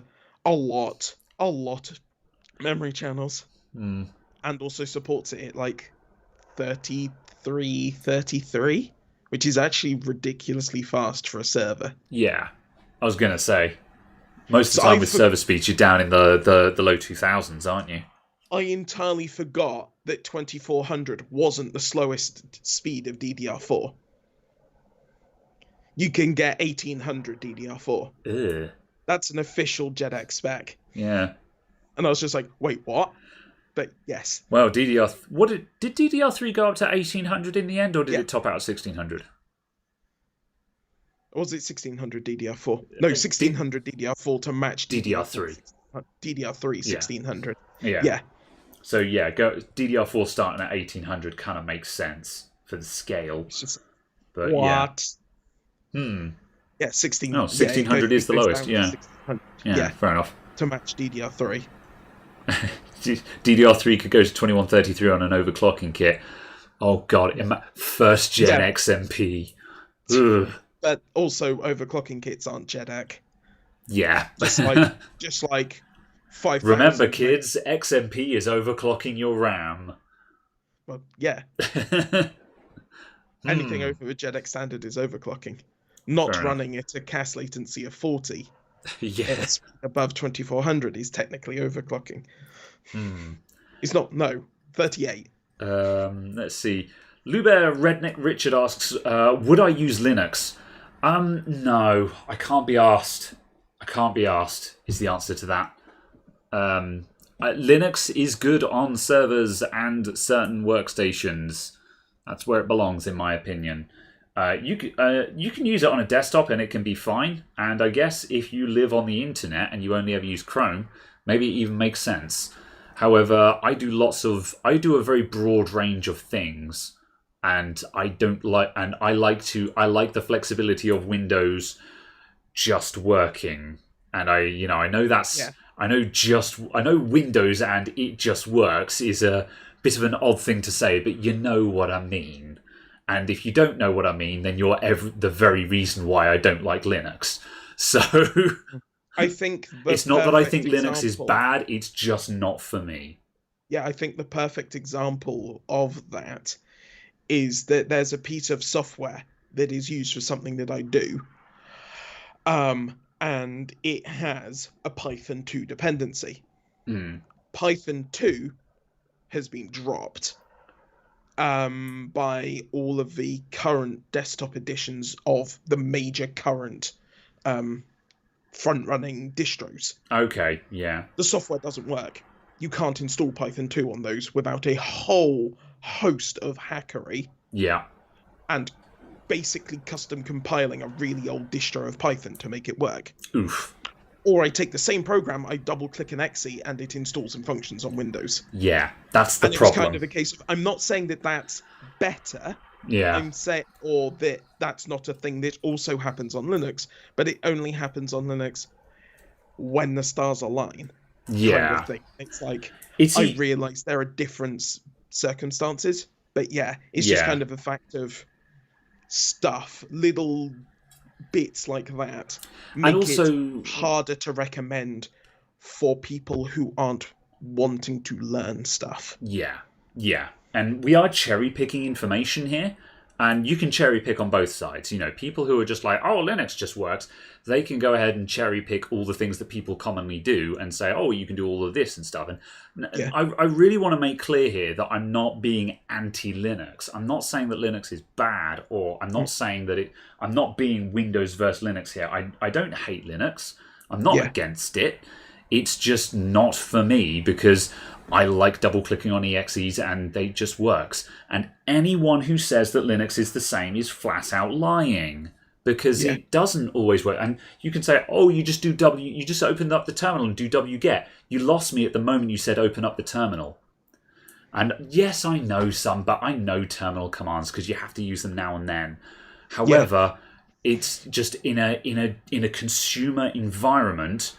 People want graphical user interfaces. It's like people when I say, oh, I use Handbrake to process my videos, here comes Teltac saying, imagine not using FFmpeg. And I'm just like, yeah, or I could just double-click Handbrake and click on a couple of buttons instead of having to open up my notepad document that's got all of the commands written down and all of the switches and having to type it all in. I could just open up Handbrake, load my saved profile and hit go. It's just... Yeah, it's not for me, is basically it. And it's absolutely. Just, there are use cases for all of the above. Exactly. That's why they exist. However, likewise, there was a chap in the Discord a while back who wanted to run a web server. And he was like, how do I run a web server? Yeah. He was like, how do I run a web server off of Windows? And we were like, you get Linux. That's the answer to that question. How do you run a web server on Windows? You get Linux. And at that point, I was just like, no, you go and install Linux. Go and install Ubuntu or something like that. And obviously you can use whatever distro you want, but you can use any distro. You get Linux, you put Nginx on it, and you learn Nginx. That's the answer to that question. And because that is the correct answer there. And you can say that requires using all of the terminal and stuff. So why won't you use that on the desktop? I'm like, because this is a server we're setting up here, which is a completely different use case to me leaning back in my chair with a coffee mug in one hand and my mouse in the other, wanting to just sit on my computer and play games or browse the internet. I don't want a command line to browse the internet, And yes, I'm sensationalizing, but you know what I mean. Replace Chrome with terminal. Yeah. Just render web ASCII pages internet. in terminal. Yeah. Anyway, that is my opinion, and I will hear no criticism of that opinion. Have you broken everything? No. Okay, I'm going to read the super chat while you fix whatever you've just broken. Hat Rat with the €5. Thank you very much, my dude. How are you doing? Graham sounds like Sigurd of Katarina from Dark Souls when he says, love you guys. That makes me very happy because I like Sigurd. Everyone loves Sigurd.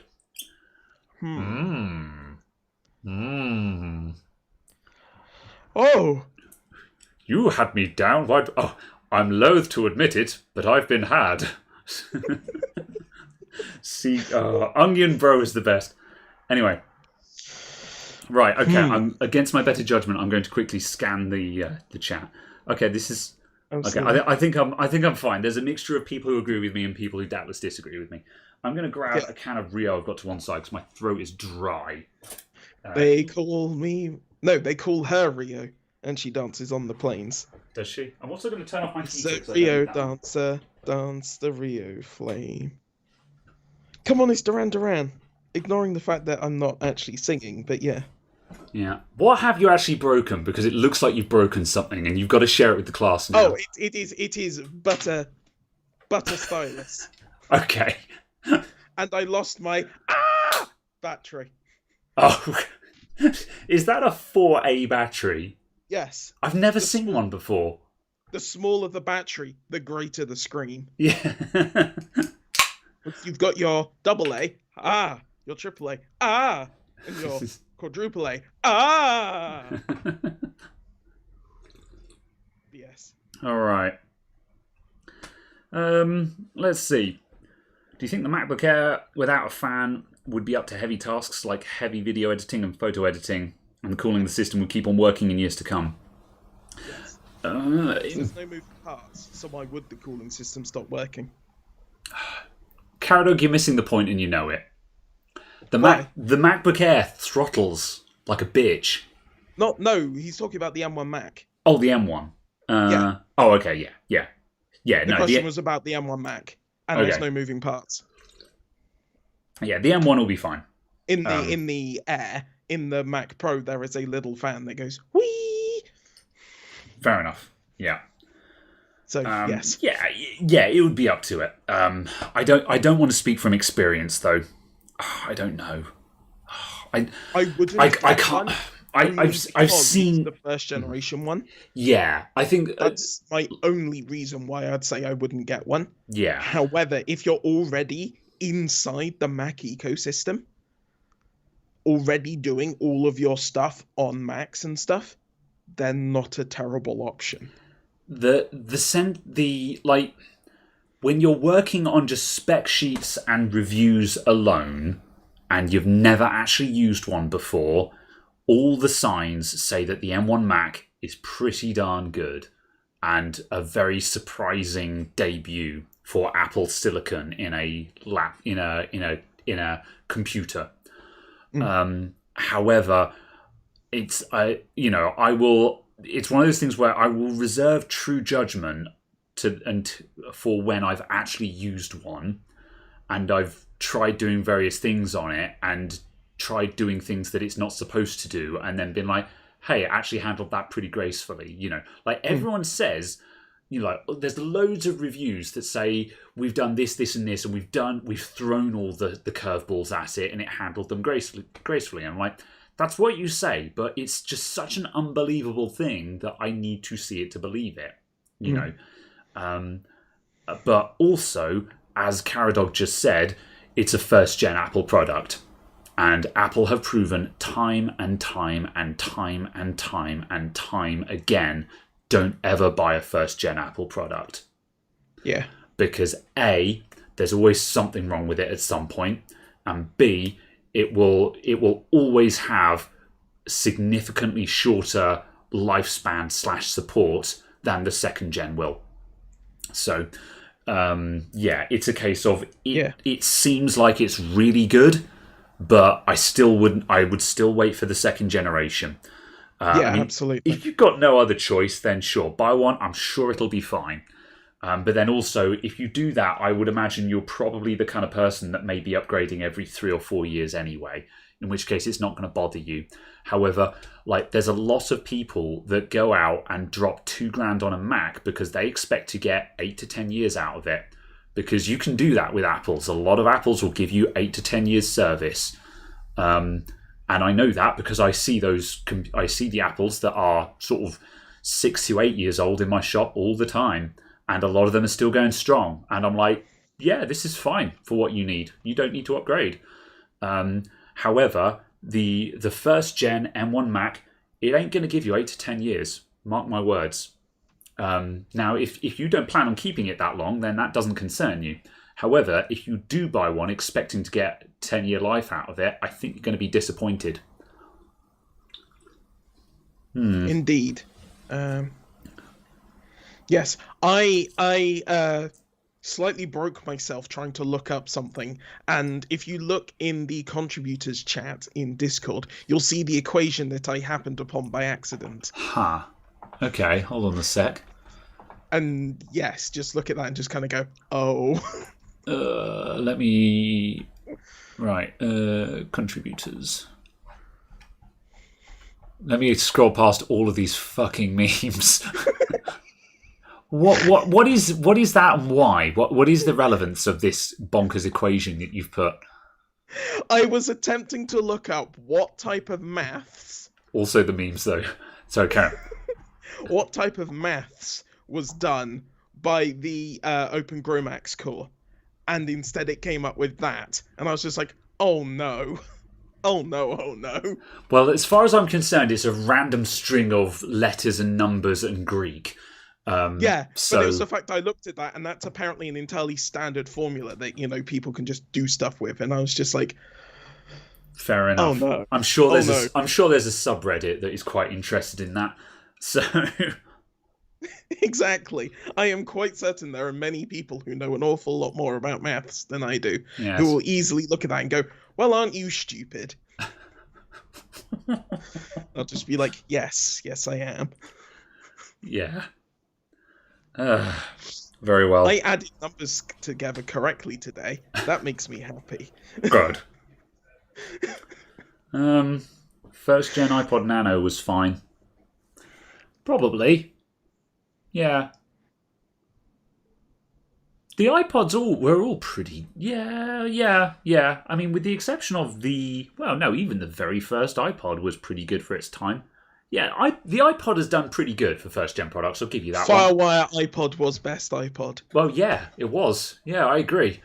None of those dirty Windows users. Like USB rubbish, yeah. However, conversely... iPad and iPhone first gen was bollocks, and same the iPad Air. The iPad Air first gen was bollocks, or the iPad and the iPad Mini. The MacBook Air first gen was bollocks. So was the second gen for that matter. It wasn't until the third gen when the MacBook Air actually became a usable device. But right. I want to talk about the memes, but I don't feel like it's fair to talk about the Discord memes without sharing them, and that's all contributor stuff, so I'm not going to go into it. I'd have to set up a window capture, and I'm not going to do that now. Stop. Just stop. But if you join the Patreon for merely $2 dues, is it $2? Yeah, it's $2. Or if you use your free Amazon Prime subscription on Twitch. Yep, use your free Amazon Prime subscription on at Nethasam on Twitch, and you get into the contributors chat as well. So yeah. And you get to see this debauchery. Yeah, it's not worth it. Anyway, right, okay, I think we've got time for one more topic. Have you got anything to talk about? If not, I will look for something. And also, I suppose we could quickly cover. We could cover some other stuff that's been going on. What are your Absolutely, go ahead. Okay, everyone's talking about it. Then the NZXT H1 with its catching fire. I feel like I want to give my 2 pence on this. I don't know if there's much of a discussion here. I think we're both going to agree on everything. My 2 cents on it is it's a case of it's another NZXT going, well, this is NZXT. What did you expect? Yeah. Fair enough. Yeah, because what happened, for those of you who don't know, the NZXT H1 is a mini ITX case, and it has a PCI Express riser in it, because in ITX you often have to relocate the graphics card. However, the riser, one of the screw holes in it, was not a plated through hole. They just both of them. Yeah. Oh, I thought it was just one of them. No, there are 2 of them that can potentially cause the issue. Oof. Okay. Well, 2 of the screws on the PCI Express riser, they are not plated through holes. They literally just drilled a hole through the PCB. You can't do that. You can't just drill a hole through a PCB. Especially when it drills through a trace. Because it drills through the 12-volt plane. And then as soon as the metal screw... when you put it in there with a little bit of screwing and unscrewing and just general wear and tear, because people take their computers apart, or if they put it in slightly cack-handed and stuff like that, it then wears down the PCB material slightly, and it shorts the 12-volt rail to ground, and you get a fire, and it burns.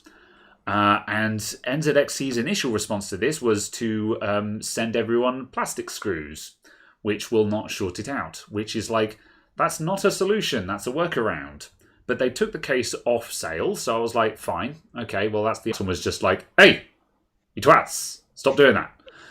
And they've actually taken it off sale again. So it's once again, it's interesting to see with GN flexing their clout, that they actually had sufficient clout to actually get something done about it, which I think is pretty rad. NZXT have said that they are now going to withcall them.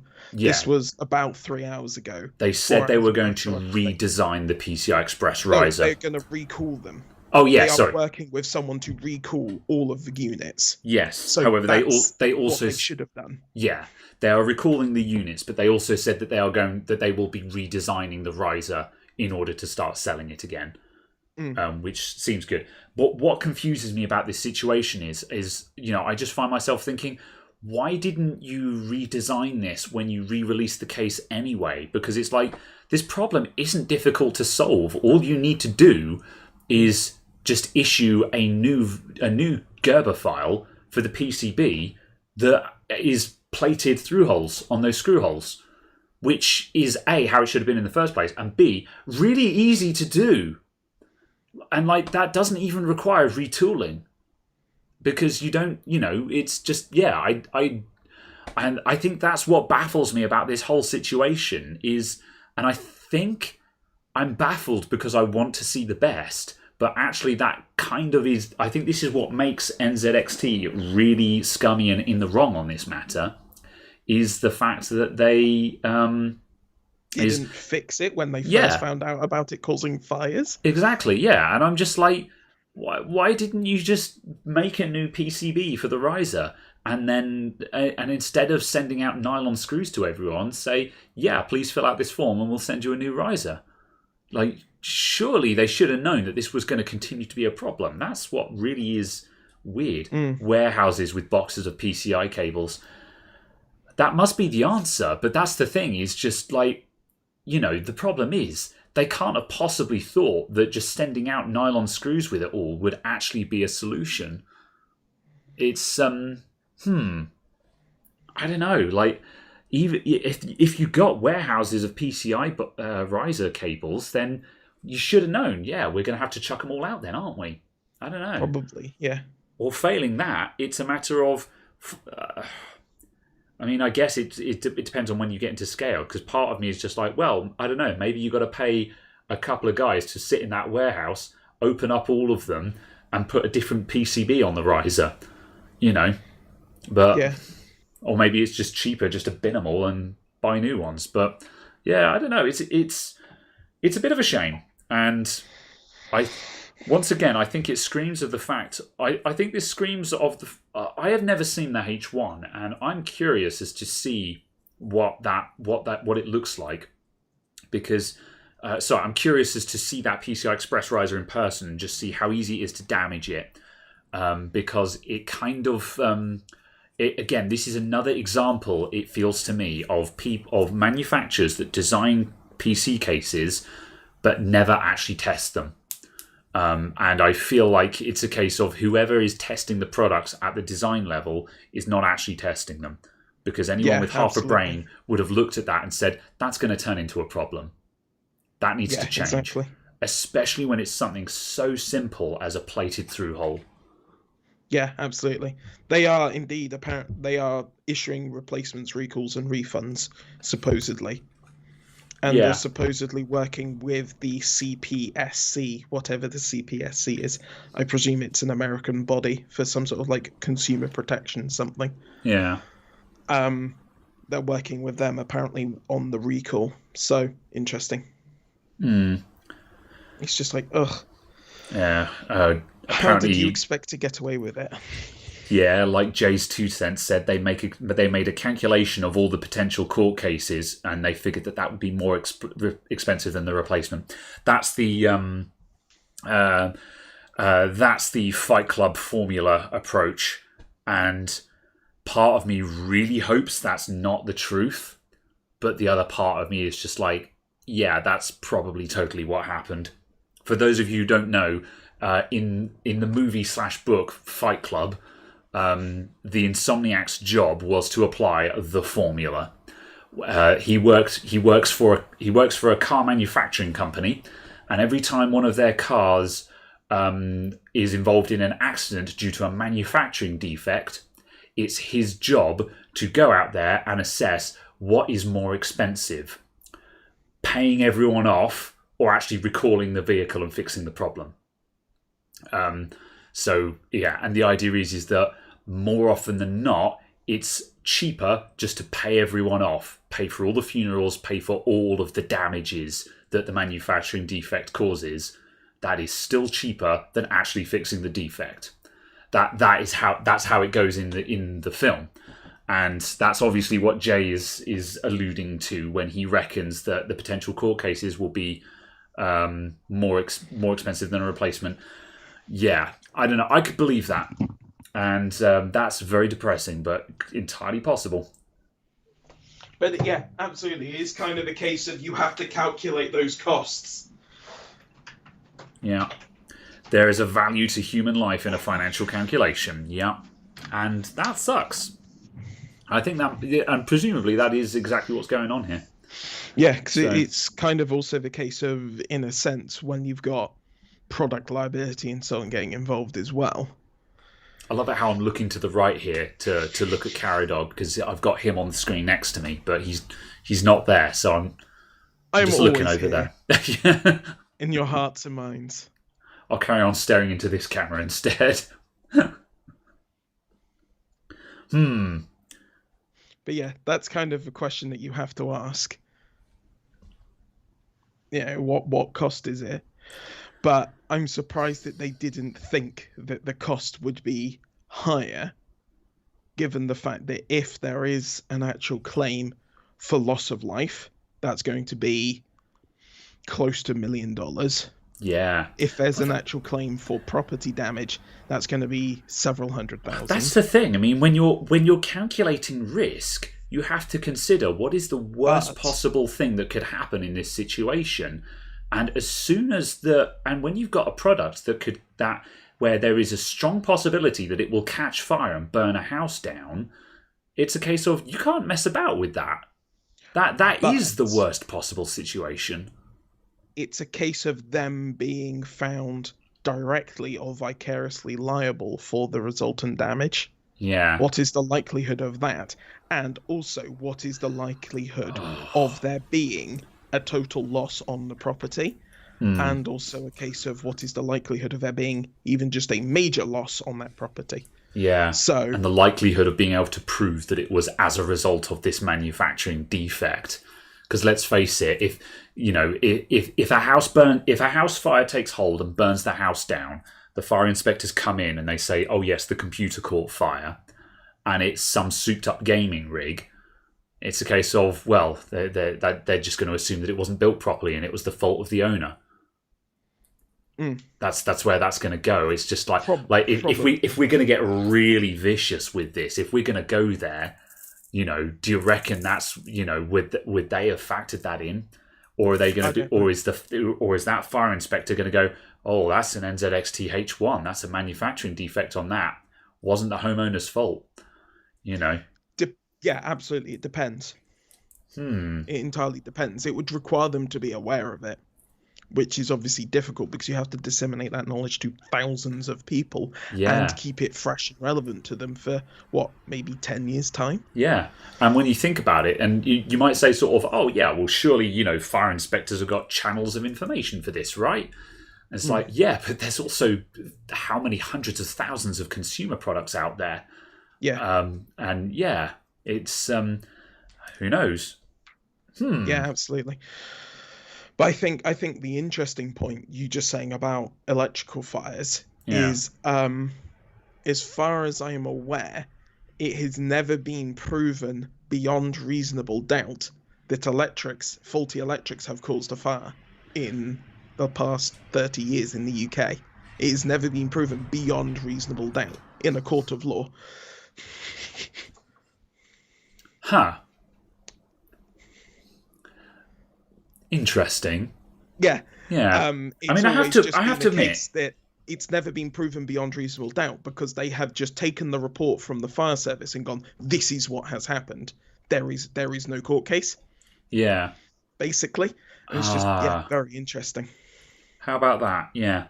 I mean, it is one of those things where, it's when stuff catches fire in a computer, it's I hesitate to suggest this, and don't quote me on this, but you need a really, really, really extreme case to actually have a fireball that could potentially set your house on fire. Certainly. I've seen direct shorts in computers where, like Molex can. I've seen a computer tower where the computer tower hard drive is vertically mounted on the inside. SATA cable plugged into the bottom of the hard drive, and the SATA cable was shorting against the case. So it heated up to the point where the plastic of the SATA connector had caught fire, and there was a small fireball at the base of the hard drive and was going blah in the case, because that's the noise that fire makes. It goes blah. And Absolutely. however, the power is going to fail because the power supply is going to cut out or fail due to the overcurrent, or the fuse is going to blow, and the source of the problem will then generally extinguish itself before the whole computer can actually turn into a fireball, unless the actual computer case, for example, were flammable. It's one of those things where a metal box is surprisingly difficult to burn down. Go have a look at the people who try and set speed cameras on fire. It's surprisingly difficult. Suddenly sass. It's just a random thing that I read about one day. Is that there's a website out there about it, and I was reading, and it was a case of, because I'm sure everyone's seen it now and then. They've been driving down, they've seen a speed camera where it's either burnt out or there's scorch marks all over it. It's surprisingly difficult. Anyway, see, the only one I've ever seen is where someone has taken the expanding foam and dumped like 4 cans of it in there, so the camera's just gone. Yeah. That'd probably do the job. Yeah. GPU spit flames. Yeah, that can happen. But again, it's a case of, even if the GPU spits flames, once the component that has caught fire burns out, and it will do, because it's a component, it's going to burn out, and it will burn the short open eventually. If a capacitor fails and goes short circuit across a 12-volt rail, the 12-volt rail is going to dump its entire wattage into that short circuit, and it will either sit there and just tank and get really hot, or if there is enough current, it will just go and blow itself open. And once it's blown open, the electrical short no longer exists because it's blown open. Therefore, there's no source of ignition anymore, and it goes out. Same with those graphics cards. They can spit flames. They can go bleh, as Class said. You can spit your flames, but once those MOSFETs that blew up have burnt out, they can't be on fire anymore. And so you've got the amount of time that takes in order to set the computer case on fire. And typically, the amount of time it takes for the component to burn out is nowhere near long enough to actually set a tin box on fire. So yeah, absolutely. Things catching fire is bad, and the H1 catching fire is bad. However, I do wonder how much of a threat there really is there, and I wonder if that is something that NZXT were factoring in when they decided to roll the dice on that. How many speeding tickets do I have, Graham? I have a clean license.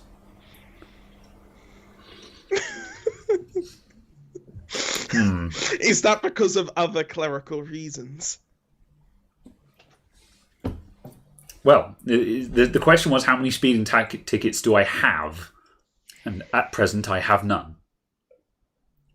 So, yes. Let's see. Sorry, I cracked up and laughed because I saw a headline that said, "How a man called Graham raised road safety awareness." After I searched for, "Has Graham crashed yet?" Is that blog still up? I don't know because I couldn't remember what the URL was. I'm gonna check this. No, it's probably been flagged for porn or something because Tumblr. No, it's still there. I do not wish to share this with the class, though. It's still there, it's still fine, and status, no, he's okay. However, I do not wish to share that with the audience. Anyway, have we got anything else to talk about? Otherwise, I think we should wrap up. No, I don't think so. Yeah. My only comment was going to be you were having USB issues with your computer. I have done nothing to look into those at present, I must admit. I had an interesting similar one with the card reader on my monitor, which is also plugged into the USB hub on the monitor. On one of the USB controllers on the Asus motherboard I am temporarily using, the card reader continuously connects and disconnects. So it just goes ba-dum, ba-dum, ba-dum, ba-dum. That's the worst thing, yeah. So you unplug it from that controller, plug it into a different controller, and it works absolutely fine. And I'm just like, good job. Excellent. But yes, it's a very odd setup. Yeah. But no, I have not looked into my issue yet. I took a load of USBs out the back because at Christmas I bought a 4-port USB charger. So all of the little USB powered knickknacks I've got on my desk, a la my desk light, my USB clock, and my RGB mouse mat, because you've got to have a USB powered mouse mat. Am I right? I unplugged all of that from the back of the PC, and that's just all plugged into a single 4-port USB plug now. So because I freed up a bunch of stuff, I was able to redistribute my actual USB devices, which for the most part made the problem go away. But I do still have issues if I plug my... I do still have issues with my mouse when I plug my USB SSD into my front port. When my mouse and my USB SSD are both on my front panel connectors, I have issues with the mouse. Which reminds me, I was going to bring home an extension lead so I don't need to plug my mouse receiver into my front USB port anymore, because that's annoying me. So yeah, I entirely forgot that you had a wireless mouse as you were saying that, and I was just like, but what? Yeah. But yes. Still wireless on the mouse front. I will probably go wired. I don't know. I think I will. No, I'm going to stay wireless with mouse, because I was about to say I'll probably go wired for my next mouse and bite the bullet. But however, there are actually significantly more options available for wireless now than there used to be. So absolutely, you'll have to get one of those Gamer Pro Ultra XXX edition, light speed, 16 grams and lighter than a gnat's fart edition. I don't know. Logitech have got some good options for wireless gaming mice that don't cost the earth, do they? Yeah, and by don't cost the earth, I'm expecting, I don't know, £60 or £70. Yeah, I'm sure you'll get change out of that, maybe. Yeah, and like, I don't know, £60 or £70 for a premium gaming peripheral is tolerable. I mean, I'd like to pay 20 or 30 quid for a mouse, which you can do. However, I fully expect it's a lot. It's a lot like with mechanical keyboards. You can get a mechanical keyboard for £30, but the kind of mechanical keyboard that you actually want to own is probably going to be at least 100 quid. Huh. The G305 is £52 off of the Logitech website. And that's got their modern wireless on it, right? That is the Lightspeed wireless one. Yeah, there you go. I thought so. Lightspeed wireless. Yeah, I thought so. If you want to go fancy edition, you can get like the Pro X Super Light for 130. Don't care. Yeah.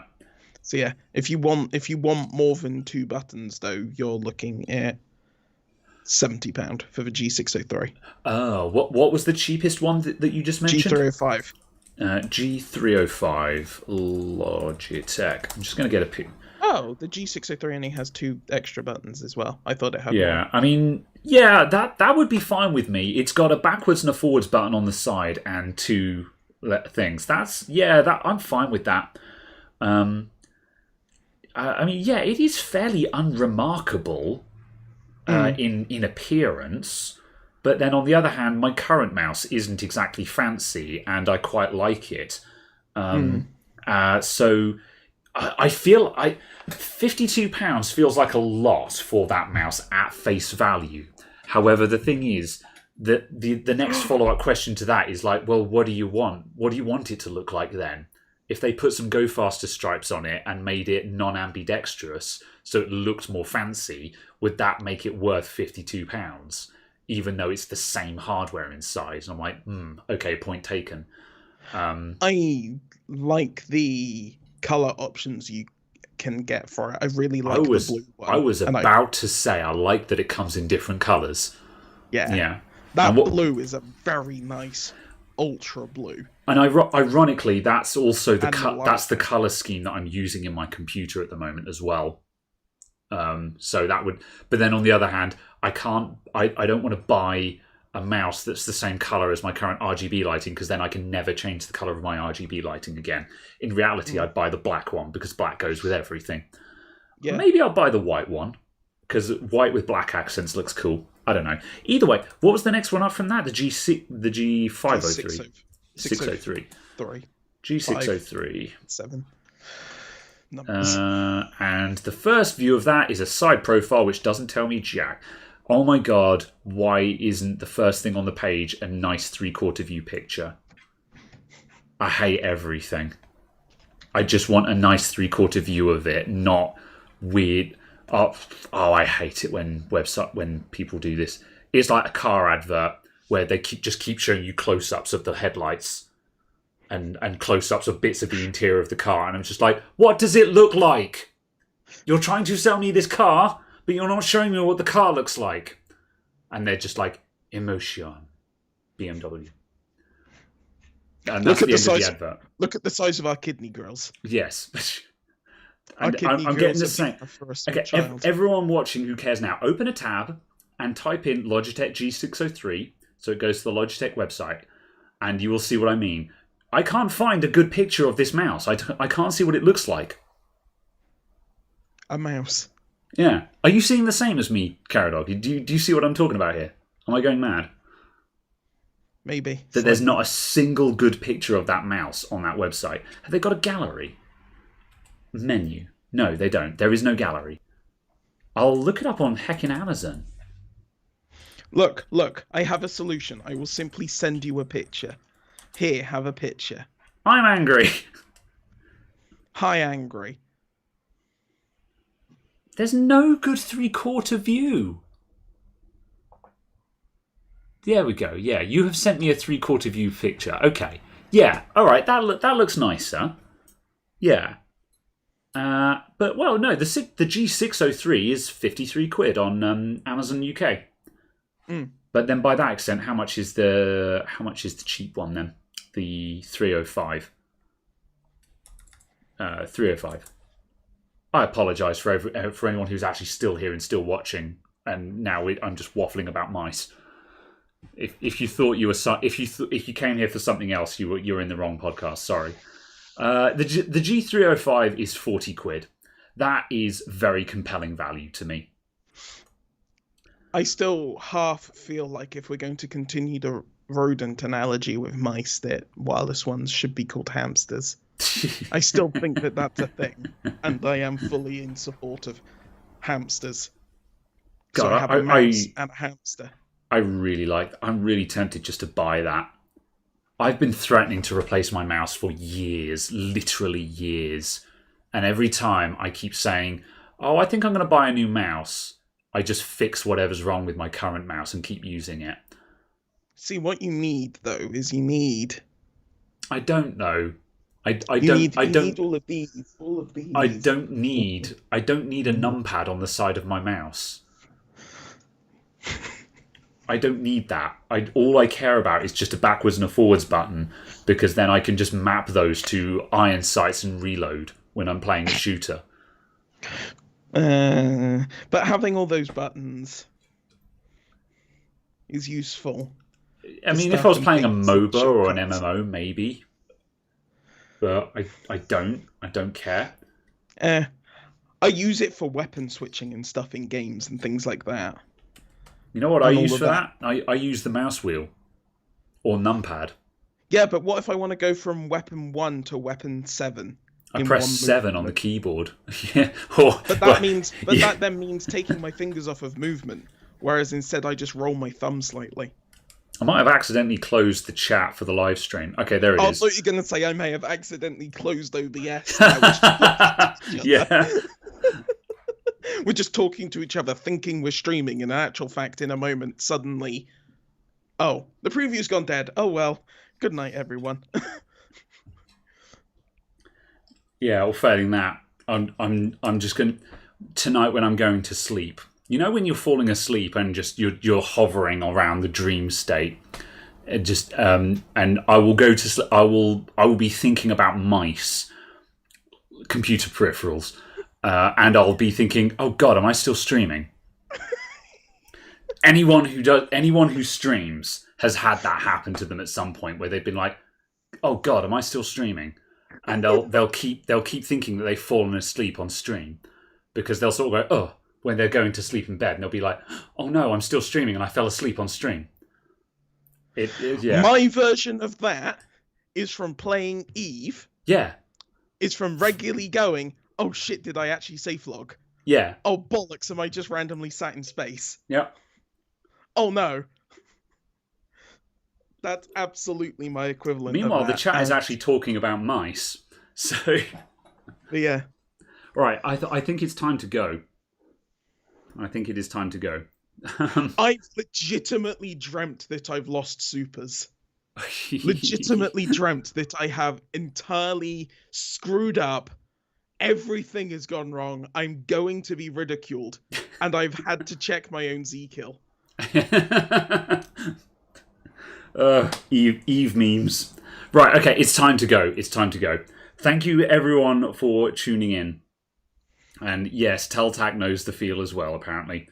Thank you, everyone, for showing up today. It's been a bit of a weird one today. I don't know. We've been a bit rambly, but obviously where we ran until Tuesday today, it's a different day, and it's been a while. Like it's been 10 days since we did the last one of these now. So anyway, are we going to try Tuesday again, or are we just going back to Saturday afternoons? We're going to do another one of these. Okay, another Tuesday.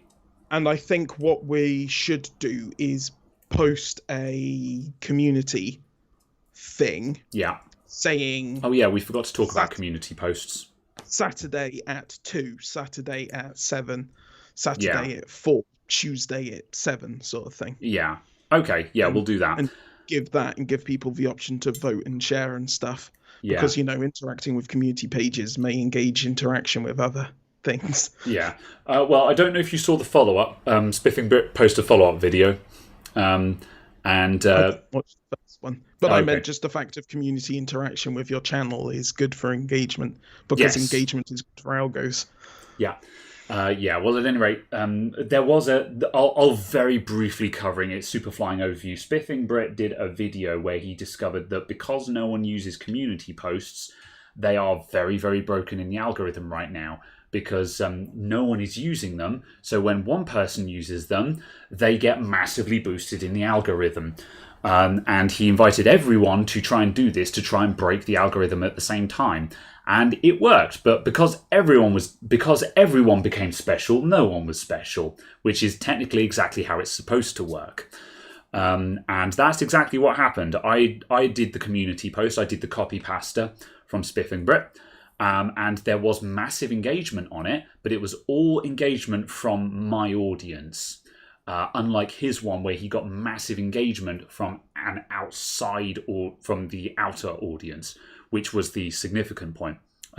However, that is what happened to everyone else. Everyone else's one also mainly hit their own audience because everyone was doing it at the same time. So, and that was the information that was in his follow-up video. However, I will be resolving to try and use the community posts more often, because there was big engagement there. Plenty, it got a lot of engagement in a short amount of time. So I will be posting community updates. However, anything that I post to the community, I will also put on Twitter. So if you're sitting on a desktop going, I don't do community because I don't do YouTube mobile, just follow me on Twitter instead. So yeah. And actually at you in stuff to give you stuff to talk about. Yeah, potentially. I may even read the ads as a special treat. So yeah. Someone added you saying, thank you so much for doing a case review on this case. You made me go buy it. And I know. you didn't even do anything. I do. I was super hurt for them. I do see these things now and then, but the problem is I've got so much on my plate. I'm tired. But yeah, I will. I do need to check my mentions more. I need to check my mentions. I'm sorry, everyone. I do appreciate all of you. What kind of influencer are you? A bad one. I didn't ask for this. So, we're going. Thanks for coming, everyone. Thank you for being in the chat. Thank you for the super chats. Thank you for the follows and subscribes. Thank you for all the things. I love you all. I really appreciate you all. I've got a new shop. Caradog sneezing. You're right. We're all good. I've got a new shop. I'm really excited. There's going to be lots of content about that. Thank you very much, everyone. Discord link. Someone's paste that in. Are you Caradog? Paste it. Do the thing. And we'll see you all. Keep your eyes peeled for the next scheduled podcast. Thank you all. Goodbye. We're going. Good evening. What flux and wick am I using? Cheap stuff off of eBay. Silverline desoldering wire. And some knockoff Amtech flux from eBay that says Amtech, is probably not Amtech. I was super confused when you said Antec flux the first time. I was like, they make power supplies. No. The particular one I've got at the moment, though, this is a really bad syringe. I don't know what happened. It's the same stuff I always buy, but this particular one is just really awful, and I don't know why. So, yeah, that's what I got. Don't recommend it. Anyway, stop. Yep, we're hitting stop. Thank you very much. Goodbye, everyone. End stream. Goodbye. Ciao. Good. Right.